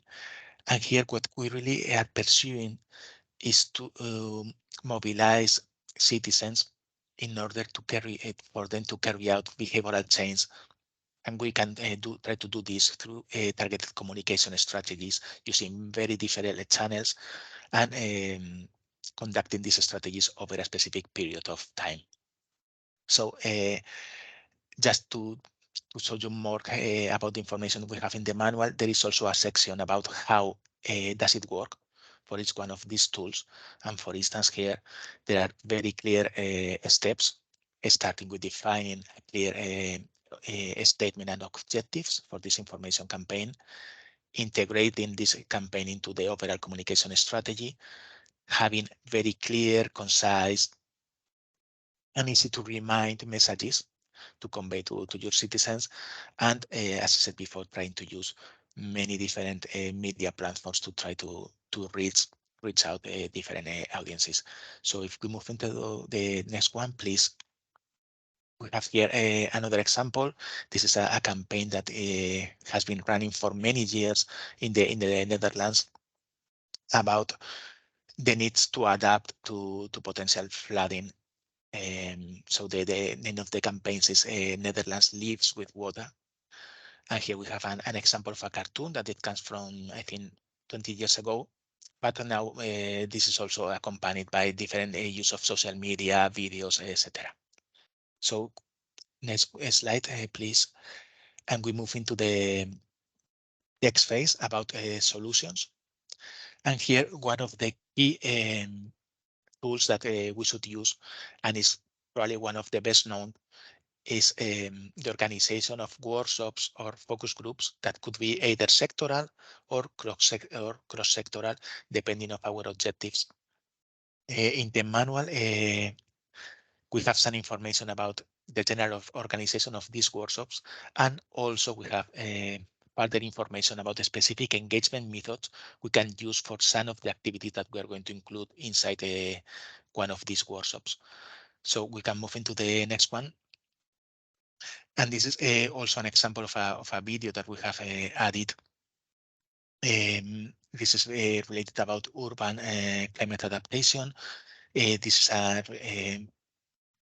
was created by a project funded by the EIC and the European Union. And the first sentence in the video is one that I like it a lot, that is included here below. That is my main takeaway, is that it is great when you bring a lot of people into the room with different perspectives, as we were saying before when we were talking about this elephant, and you end up with things you may not have expected from the beginning. And yeah, I think this is the most important idea we need to have in mind regarding this kind of participatory activities, that many times we learn that probably the whole is greater than the sum of the parts, that we get something we were not counting in the beginning when we integrate these different skills and experiences and types of knowledge. So we can move into the next one. And these are the 3 tools that we have selected more related to the implementation of the plan. So these are the communities of practice, the citizens climate assemblies, and the use of participatory budgeting. So next one, please, is about communities of practice. These are organized social structures where different kind of stakeholders come together to generally to address these 4 main objectives. So first is for sharing knowledge. Again, different types of knowledge. We can have more technical scientific knowledge and more tacit or knowledge related to the experience and operation of different solutions. It's very important, the component related to mutual learning, trying to really learn from each other. Also, it is going to help to improve skills. And more in general, the common objective should be to advance the general knowledge on a specific topic that can really help us to address some of our specific challenges. Yeah, also I'm providing different, this is the last piece of information that is included in for all the tools in the manual for you to have a glimpse. It's about tips, and also we're including references for external tools that you can use. And if we go to the next slide, this is an example of a community of practice. This was organized in a project called Brigade that has already was already completed. And this was happening in the city of Antwerp, where a living lab was organized to show and demonstrate the positive effects of green roofs. So, for instance, as examples of the actions that were undertaken here, the municipality of Antwerp, they were organizing a call for their citizens to identify and localize different roofs where the systems could be installed.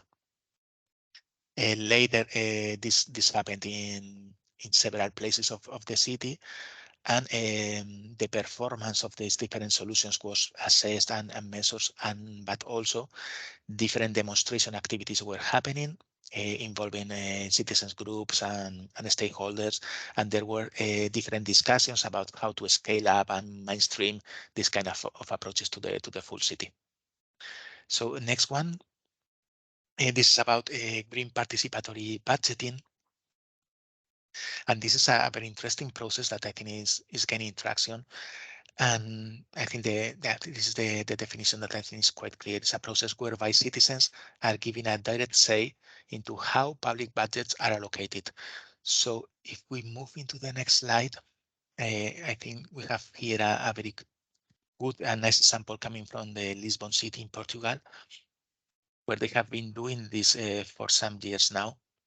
So for instance, this is an example of for 2020, where they allocated almost 5 million euros for this green participatory budgeting.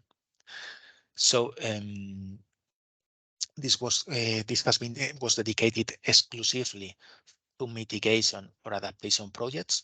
So as a first step, they identified the potential projects that could be funded, and for doing this, they organized a technical committee that was overseeing the full process, and they were guaranteeing that the feasibility of these technical projects.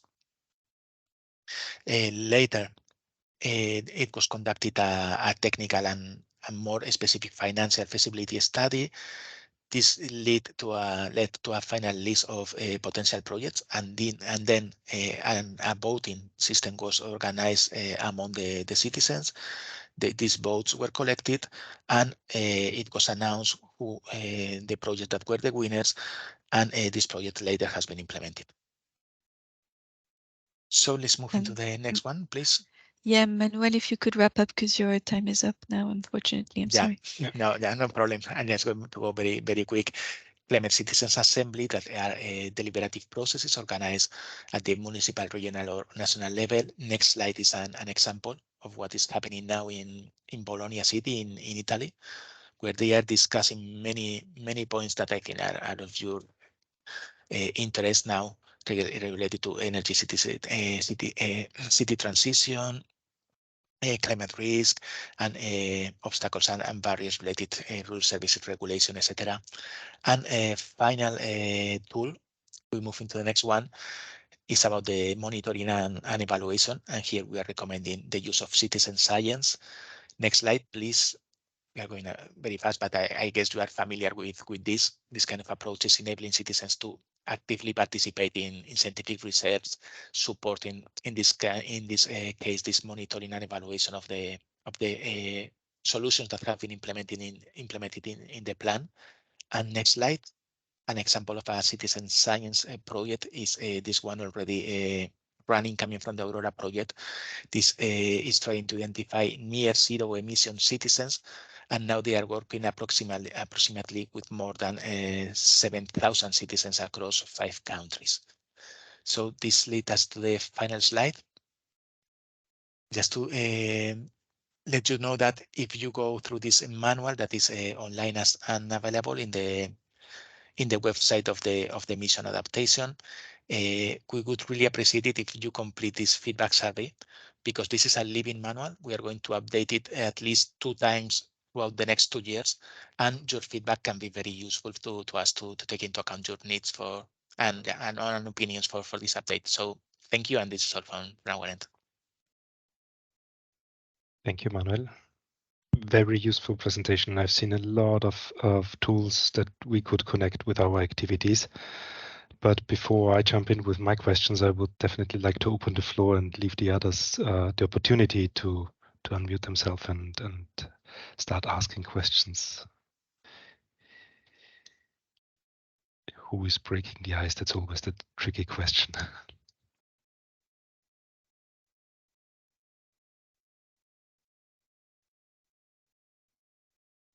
Or has it to be me?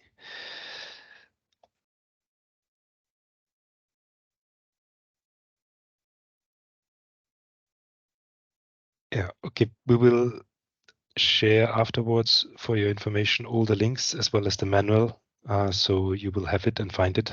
We will also put the manual most likely in our, as well as the presentations, in our knowledge repository of the ConnectHeat project. And we have discussed it already with Martin before that, so that will be fine. If there are no urgent questions, I have a couple of them, so be prepared. First, Manuel, thanks a lot for this step-by-step approach. And the first question is linked to the steps. Do you recommend always to start with the first bullet point when you start working on a new topic and follow all the basic 5 steps you have presented at the moment? Or is it also feasible to just jump in and say, like, okay, I would prefer to start with step 3 already and focus more on the workshops and use one of these tools solely? Or do you recommend to have always the full portfolio of tools to be used? Yeah, this is indeed a good question and a tricky question. I would say you can start wherever you want to. That's not a problem in any case. But what is quite important is that you try to elaborate this overall strategy for your engagement and communication. So what we have learned when working with some regions is that in some cases they are advancing the process of implementing their plan, but they have still not taken this participatory approach. And later they are learning that they need to come back to previous steps to incorporate these participatory activities in the process. So for instance, they can be already identifying solutions or assigning a priority to the different solutions, and then they realize that they don't have the full picture about the needs and perception of challenges coming from the different stakeholders, and then they need to come back, organize a specific event or activity, and later move forward. So I would say that what can really help you to save time and be more effective is to try to prepare this engagement strategy. Think where and for what you are going to need the inputs from your stakeholders, and later you can start wherever you want. Okay, so it's recommended to have a strategy, what to do with which stakeholder, and then basically, depending on your current situation, move forward with the different tools, but your whole strategy should be there. Yeah. Okay.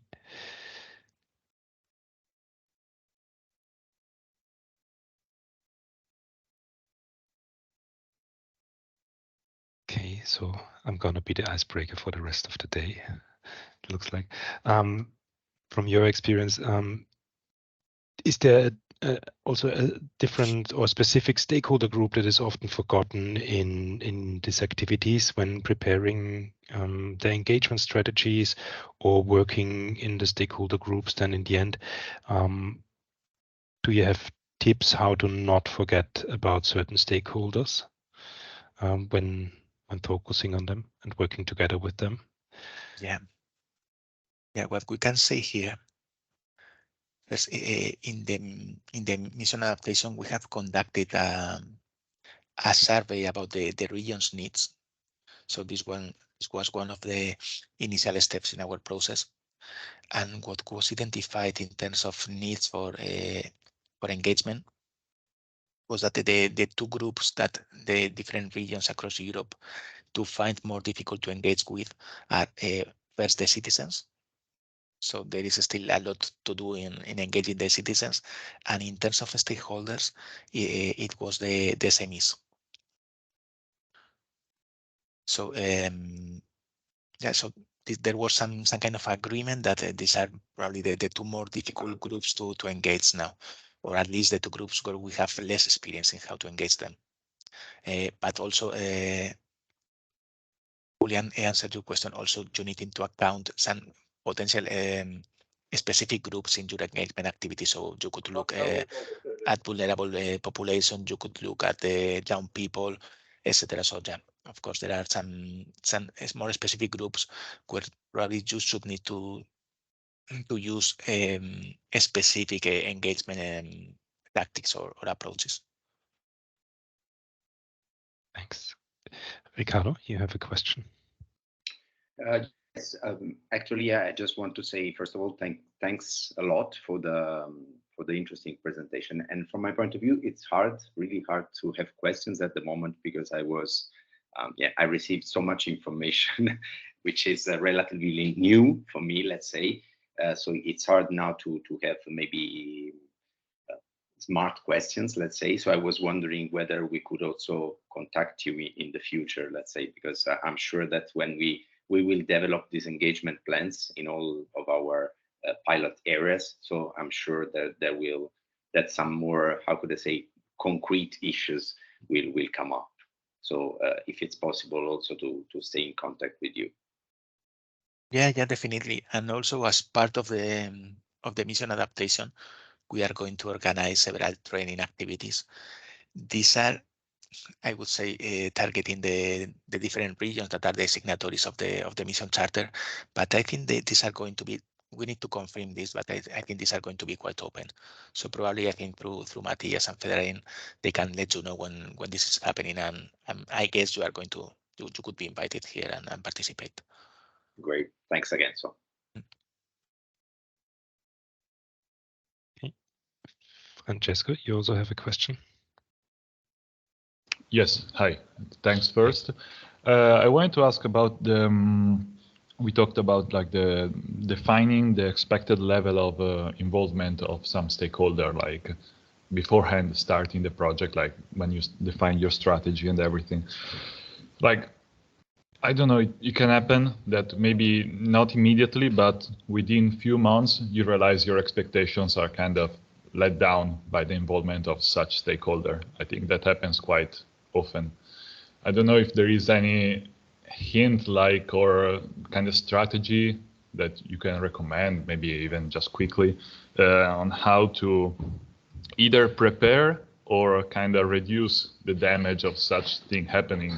It can happen that at the beginning the stakeholder is really involved, like really interested and participates in all the meetings and blah blah, but then after like 6 months or so, you see the interest in going down completely, and you kind of, well, it is a problem for us, like managing the whole project. Like if it's a key stakeholder, it's quite a big deal.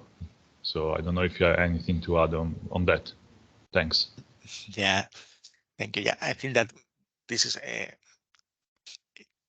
is always going to happen sometimes. What we feel is quite important here to avoid this is, as we said before, is to manage the expectation from the very beginning, to be very clear about what is going to be requested to the stakeholders and people participating in the full process. So how many meetings we want them to attend, what kind of involvement we are really going to ask to them and to demand. And also, as I said before, on the other hand, be also very clear about what are the benefits that they are going to achieve. So I think that if we have this kind of commitment from the very beginning, it's less likely that they are going to give up on the process. But I guess that in any type of process like this is always going to happen, and this kind of engagement is going to be a living activity. So the mapping, once you complete the mapping, this is not going to be finished. You need to regularly update your stakeholder mapping, and again with your engagement, you need to regularly continue engaging your stakeholders and trying to keep them interested and participating in the full process. But as I said, I think that the key part here is to have this clear commitment from the beginning. I think this can really help.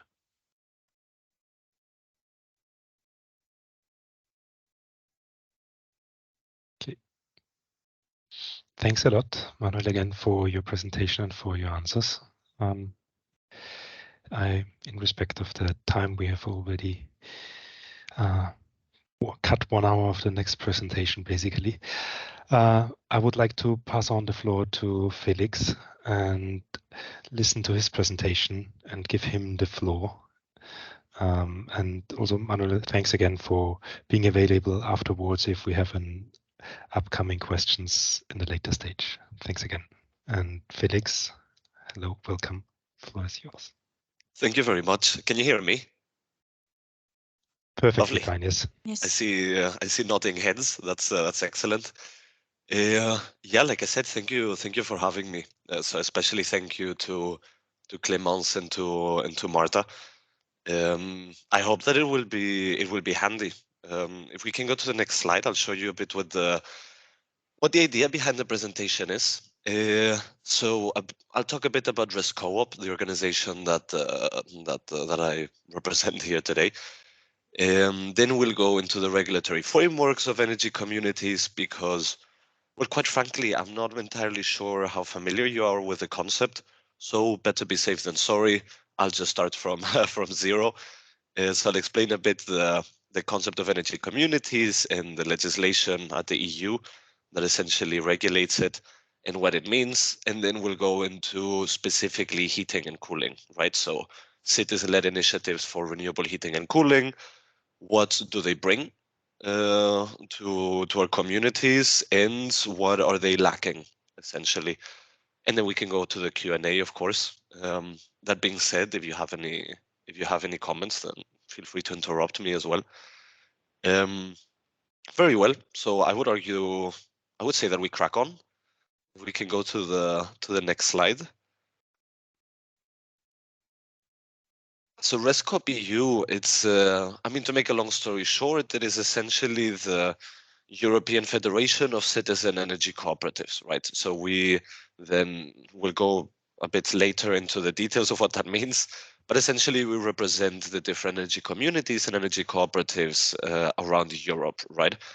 And you might very well ask yourself, well, what is an energy cooperative or what is an energy community? But essentially, it's just a group of citizens and sometimes other stakeholders as well. It's just a group of citizens that get together in order to manage the production of renewable energy.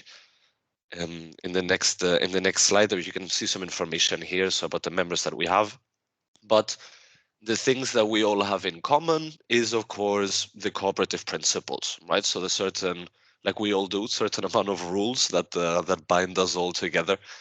And in our case, of course, these come from the international cooperative rules, essentially, that you can see here.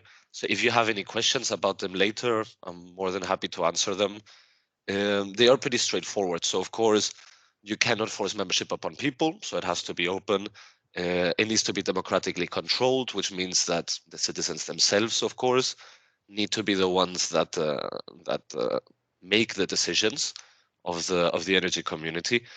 They need to participate in it. Of course, this also relates to the autonomy and independence principle, which is a bit tricky to understand. But in essence, it means that it brings upon the democratic member control, right? So essentially, autonomy means that there is not an actor that can have a disproportionate amount of votes, right, within the governance structure of an energy community, and beyond profit, of course, because the objective cannot be profit. So beyond profit, the objective of this energy community or this cooperative needs to be on educating, training people, and having something that is beyond essentially the return on investment. So a concern for the community. That being said, we can talk about it more in detail later if you want. So in the next slide, please.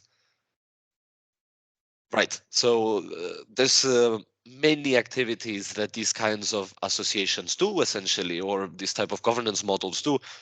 We usually think of PV panels, right? So we usually think of electricity production immediately. So citizens creating their own renewable energy, selling it back into the grid. That being said, as you can see, there's quite a bit of activities that these energy communities do. This includes mobility, for instance, such as Somobilitat in Catalonia, in Spain. So these activities are actually quite interesting because as long as they are renewable, they do offer an added value to the community around them. So in the case of the mobility, for instance, what they do is just to own electric cars together as a community, and then they find ways of sharing it. So it's like a car sharing service, but much cheaper, of course, because it is not for profit. We have citizen-led renovations, of course, so essentially energy communities participating in the renovation wave, which also brings benefits to the community, as you can imagine. But our focus today will be on the heating and cooling part of it. With this, I just wanted to show you that there are several activities that energy communities do. So as far as citizens are concerned, give them the tools so that they can do it, and they will participate in the transition. Next slide, please. Right, so what do we do as an organization, right? So now I hope that you have understood a little bit better the concept of an energy community. So what do we do? What role do we play? Well, essentially we represent them, like I mentioned before, for vis-a-vis the EU. We help them to have exchanges between them, to provide networking, to help each other out, which is one of the core principles of energy communities, right? This exchange of knowledge between them, because at the end of the day, odds are we all have similar problems and we all encounter similar barriers across the EU. So it does help to know what the other ones have done to overcome these. And of course, we try to promote the business model, the cooperative business model. Next slide, please. Right. So this is just, I'll just go quickly over this. So this is the team. Hey. Essentially, this is to say that we ourselves are, of course, part of then bigger organizations such as the Community Power Coalition, the Coalition for Energy Savings, or the Right to Energy Coalition. So as you can see, this collaborative nature, of course, goes beyond ResCoop EU. Next slide, please. Right. So why is this important, right? Why all of this information about energy communities? Well, I think this study from the University of Delft actually shows it pretty neatly. It's from 2016 and it does focus on electricity, but essentially it says that by 2050, half of all EU citizens could be producing their own electricity, right? And this means that they would be satisfying a bit shy of 50% of the electricity demand. Now, taking into account the that heating is essentially half of our energy consumption, we can assume that for heating and cooling, we have a similar situation, especially given the heat monopoly, right? So the fact that in many places, the municipality is the one that for many years has owned the heating and cooling system. So it makes it even more important that there is a control over the prices of it, for instance, so that we make sure that citizens do not get taken advantage of in their bills. Point being that there is a lot of potential for these types of democratically owned and decentralized renewable energy production. Next slide, please. Right. So going into the nitty-gritty of now that we know what it does and what an energy community is, what is the legislation around it? Well, it's pretty new, actually. It started in 2019 at the EU level with the Clean Energy for All package, right? So what this essentially means, what this package did, is that it acknowledged the role that citizens need to play in the transition. So by doing that and by putting into legislation the concept of energy communities, what they did is to completely transform the role that citizens had in the transition. So it went from simply purchasing the energy that that big players were creating to becoming an active part of it. And this is very important, especially for heating and cooling as well, because like the previous speaker was mentioning, one of the most important parts of the transition, right, is a social acceptance of it. So without having people accepting the transition and accepting to be part of it, it will be much more difficult to stay within 1.5 degrees, let alone to try to solve the climate crisis.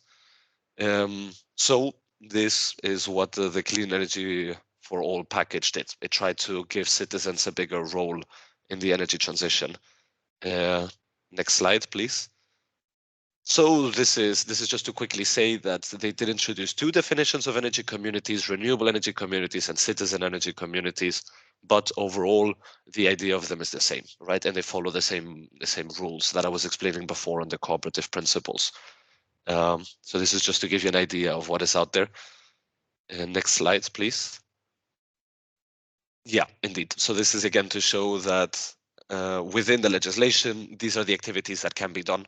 So again, as you can see, it is these activities go beyond electricity production, of course. Next slide, please. Right. So for heating and cooling specifically, there is no overarching legislation in the EU that covers heating and cooling. That being said, it is spread a little bit throughout different legislations. So the three main ones, the three main pieces of legislation in the EU that mention heating and cooling, right, are the Renewable Energy Directive, the Energy Efficiency Directive, and the European Performance of Buildings Directive. So one that deals with renewables, with efficiency, and with the building stock. I did not include the building stock in this, so the EPBD, because it is being negotiated as we speak. So I thought to myself, what really is the added value of adding something that might change in the next months? But there is another document from 2016, I believe, which is the heating and cooling strategy of the Union. So this is a communication from the Commission that essentially lays out the plan that they have for heating and cooling in the future. There's many things that are interesting about all three and four potentially of these pieces of legislation on heating and cooling. I don't know to what extent you want to go into details. We can do that in the questions if you want. The point being here that that there is a trend to focus more and more and more on renewable heating and cooling. So this change is coming. It is upon us. So we need to be ready for it, and we need to know how we want to tackle this. And one of the ways that we can do it is, of course, energy communities.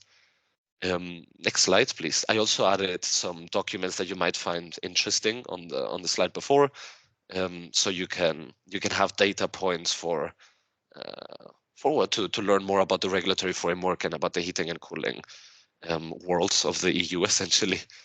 Now, the transposition tracker, this is what keeps track for ResCoop EU of how well are member states implementing EU legislation on energy communities. That's the one on the left. So the definitions, how well are they implemented? Are they being implemented? But the map on the right is the enabling framework. So in EU legislation, not only do you have to copy paste what the legislation says, but in many cases, there are more responsibilities that you have to do beyond copy pasting legislation. So in the case of energy communities, for instance, you need to make sure that you do an analysis of the barriers and drivers that they are facing.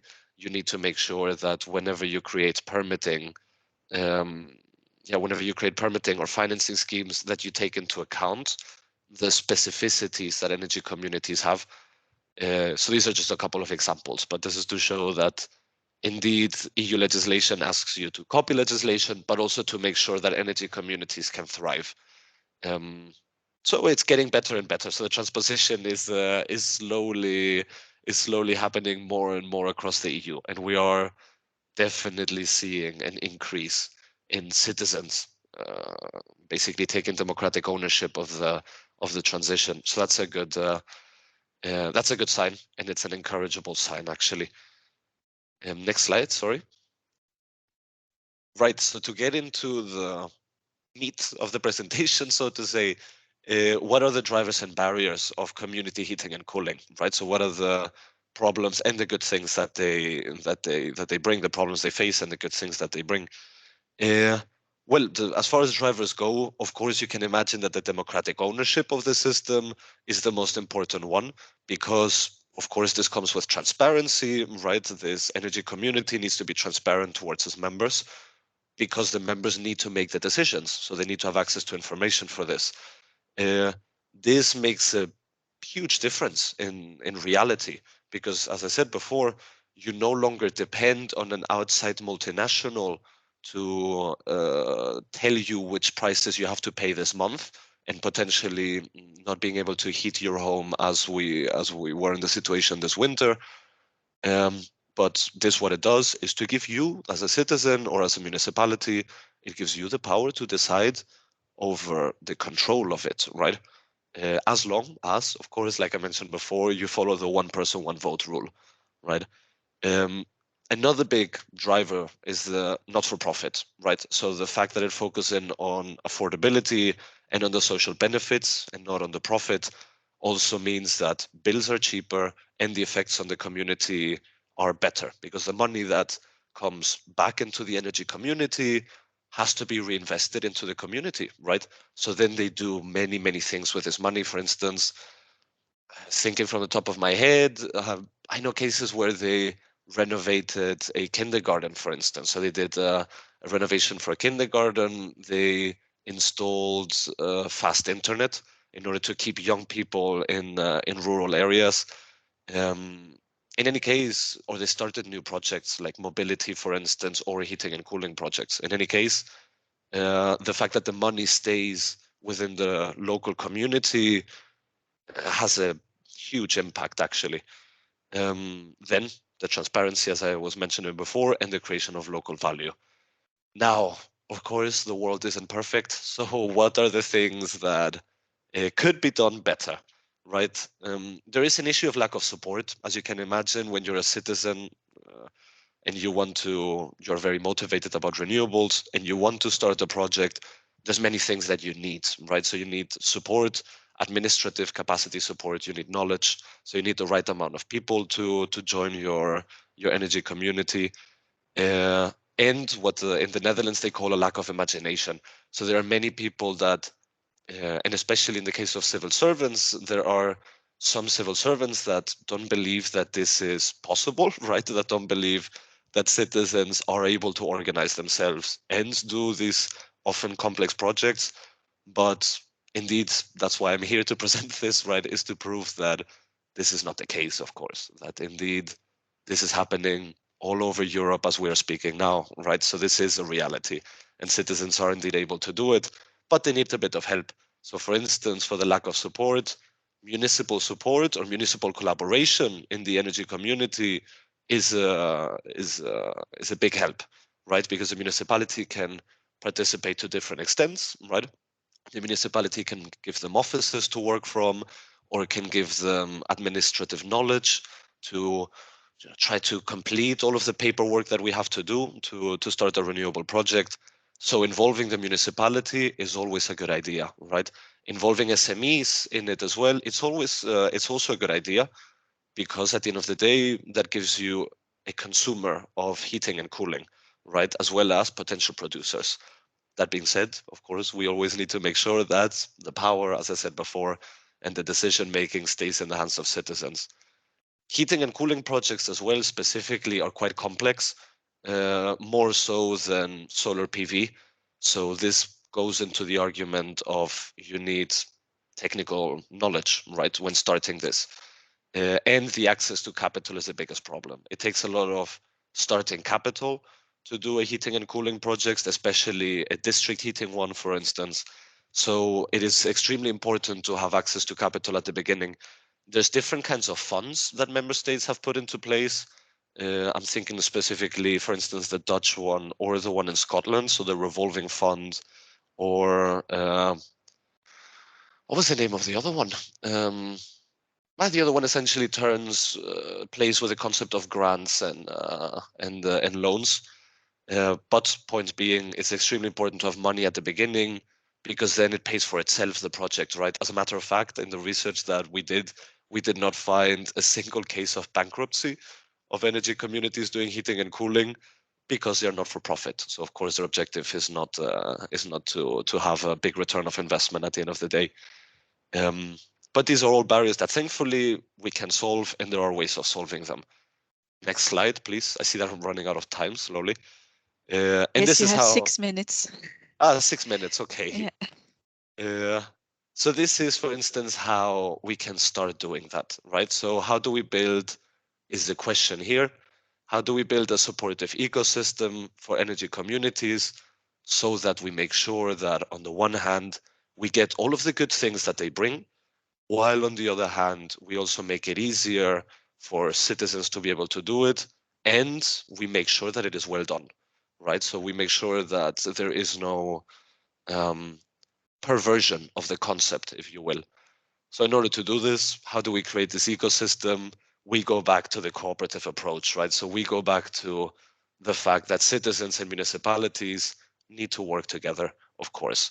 So in this case, you can see that in yellow, this is things where the energy community helps the municipality, whereas in green are things that the municipality can help energy communities.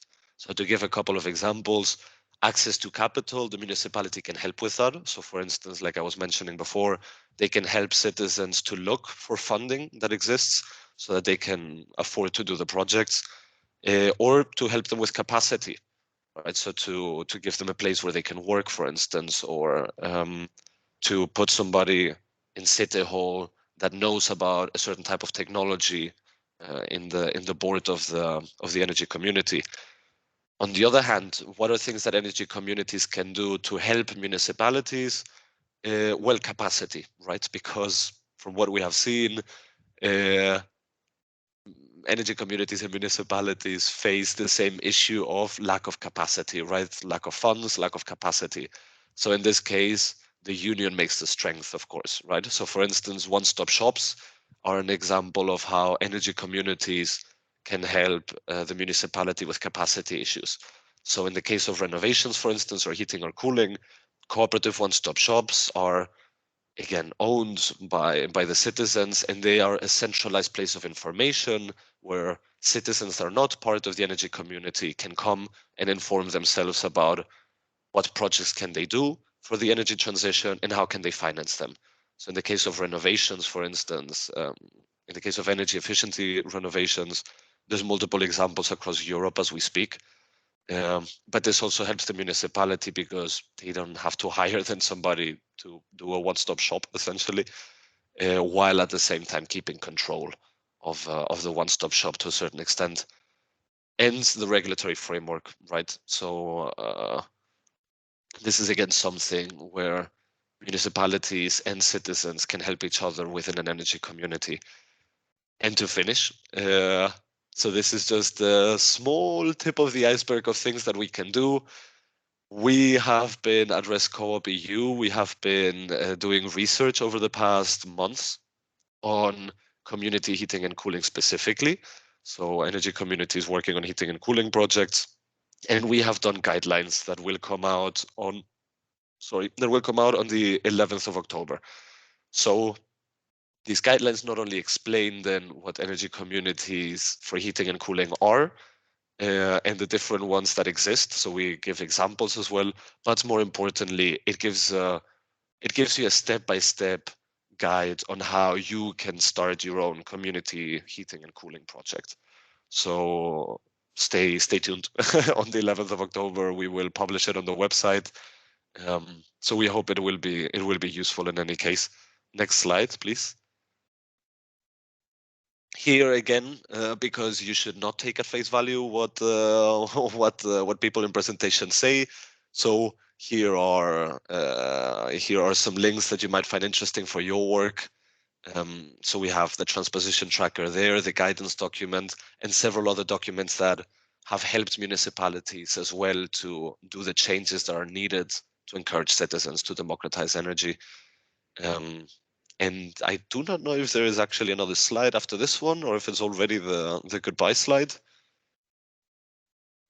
Yep, it is the goodbye slide. So thank you very much. I think I was within the time. Yes, indeed. Congrats. But I'm looking forward to the questions for sure. Huh? So don't be shy. Please ask me difficult questions if you want. Okay, thank you, Felix. Thanks for the presentation. Very informative and useful from my perspective. Are there questions for Felix? Otherwise, I have got a couple of them. Ricardo, go ahead, please. Yes, I don't know exactly how to ask this question, but in general, I mean, with the ConnectHeat project, we always say that one of the key barriers that we are facing is that, of course, community heating and cooling is not, let's say, famous enough, as you were saying at the beginning. So you immediately think about PV panels. And this is reflected in the legislative framework. So if I think about Italy, for example, it's like that simply heating is not even mentioned as a possibility, let's say, for energy exchange or for energy supply, sharing, whatever, within the energy community. So I just wanted to know whether you can elaborate a bit on that. So is that the situation in all European countries, as far as you know, or are there any good example? I'm not saying shining, because I'm sure that there are no, but any country which at least started, let's say, to introduce some provisions on heating and cooling for community energy. Thank you, Ricardo. That's an excellent question, actually. Right. So I'll mention a couple of member states and what they have done. So, but I also want to mention the case of Italy specifically. Right. So member states that do it well, or at least relatively well compared to the other member states. Denmark is a great example, right? In Denmark, for instance, as I'm sure you know already, but in the 1970s, the oil crisis is what eventually made Danish people realize that this is not really a way forward. And the way that they approach this is to essentially, what I was mentioning before, the not-for-profit principles, they established this principle as a heating and cooling baseline. So this means that today, I forget the exact numbers, but today I think there are around 350 district heating systems in Denmark, right? And out of these, around 320 of them are in the hands of citizens. So there are, and the rest is mostly municipalities, and I think there are a couple of systems owned by industry, so by multinationals. So Denmark is a good example of this. In a newer example, so something that changed recently is the Netherlands. So the Netherlands now passed recently their heating law. And in the heating law, essentially, they have given energy communities the same benefits as municipalities. In that, it's basically telling citizens, we trust you as a government to do your projects together with the municipalities, right? So that's a big step as well. That's a big step. So you're ensuring that there is some degree of democratic control over the system. And then going back to the Italian case, Italy is actually very interesting, especially the area of Südtirol. So that's especially interesting because they actually have one of the oldest systems. I mean, Italy has, first of all, the oldest heating and cooling system, which was from Pompeii back in the days, of course. Then in the 14th century, there was one in France as well. But they have had, beyond that, a cooperative culture for many years. So some of the energy communities working on heating and cooling, a lot of them are in Italy, and a lot of them have been existing for decades. So this is to give a positive message, right? To say that even though the legislation is not there, the citizens still went ahead and did it, right? But it always helps when the legislation is there. I hope that answered the question. Sorry, that was a bit long. No, thank you. Maybe I just want to stress one point, which is, of course, an additional barrier to heating and cooling communities. So at least in Italy, once again, what we saw so far is the development of very small energy communities. So when I'm saying very small, I'm talking about maybe 20, 30 kilowatts of photovoltaic. So of course, this cannot be a business case, for example, for a small district heating system. It doesn't make sense, of course. So this is maybe one of the reasons why this concept of the heating communities has not entered, let's say, also the how could I say, the public discussion so far. But thanks a lot for your answer. Thanks a lot. Are there other people who want to ask questions already? Otherwise, I have definitely a couple of them. So we have talked about the national level and the national level support. Do you see the support being increased in the past, especially with the respect on heating and cooling communities? And do you think, for example, the German heating and cooling law that has recently been implemented does support these communities? And basically, yeah. Let's leave it like this at the moment. Then I will ask the other ones. Yeah, I can send actually. I'll send it on the chat. One of my colleagues worked on the same tracker I was mentioning before for transposition. One of my colleagues worked on a similar one, but for financing. So then it shows you how different EU financing mechanisms and how much they are helping the development of community energy. Yeah, well, listen, I'm not going to lie. The German heating law was a disappointment. A disappointment as somebody that works in community energy and as a citizen. That being said, it is what it is, of course. This is a reality. This is what we have to deal with. So that's okay. Might as well focus on the future. Germany, thankfully, doesn't have too bad the legislation on energy communities. It used to be very bad, actually, several years ago, where they had several cases of corporate capture. So of energy communities that were created that did not have any citizens in them. So there were cases of this in Greece and in Germany, actually. Well, there's cases everywhere, but especially in these two countries. And the way that Germany overcame this is just by specifying the law a bit further. So by specifying EU law a bit further and by saying X% of the participants in a community project need to be citizens, right? So simply by putting that small sentence, they made it easier. Also, they have the luck in Germany of having strong federations. Italy as well, actually, but they have strong federations for community energy.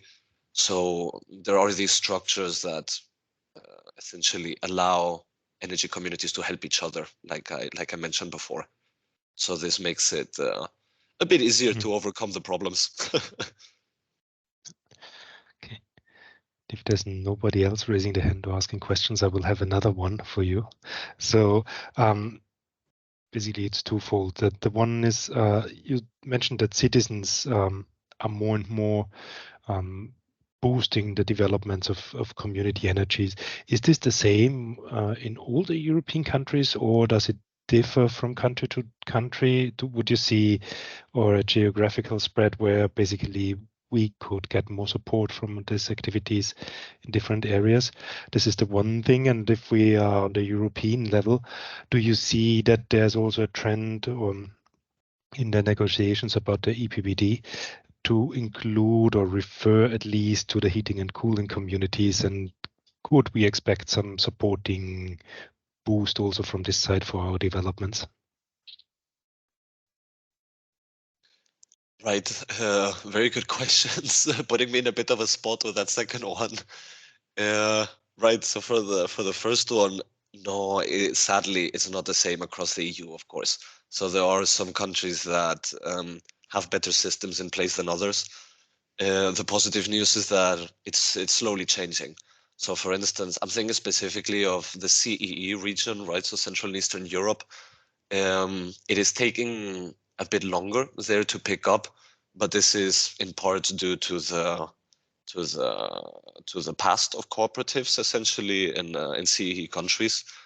But they are coming around. So, for instance, in Croatia, we have a relatively successful energy community. In Bulgaria as well for citizen-led renovations. Poland is starting, but very, very slowly.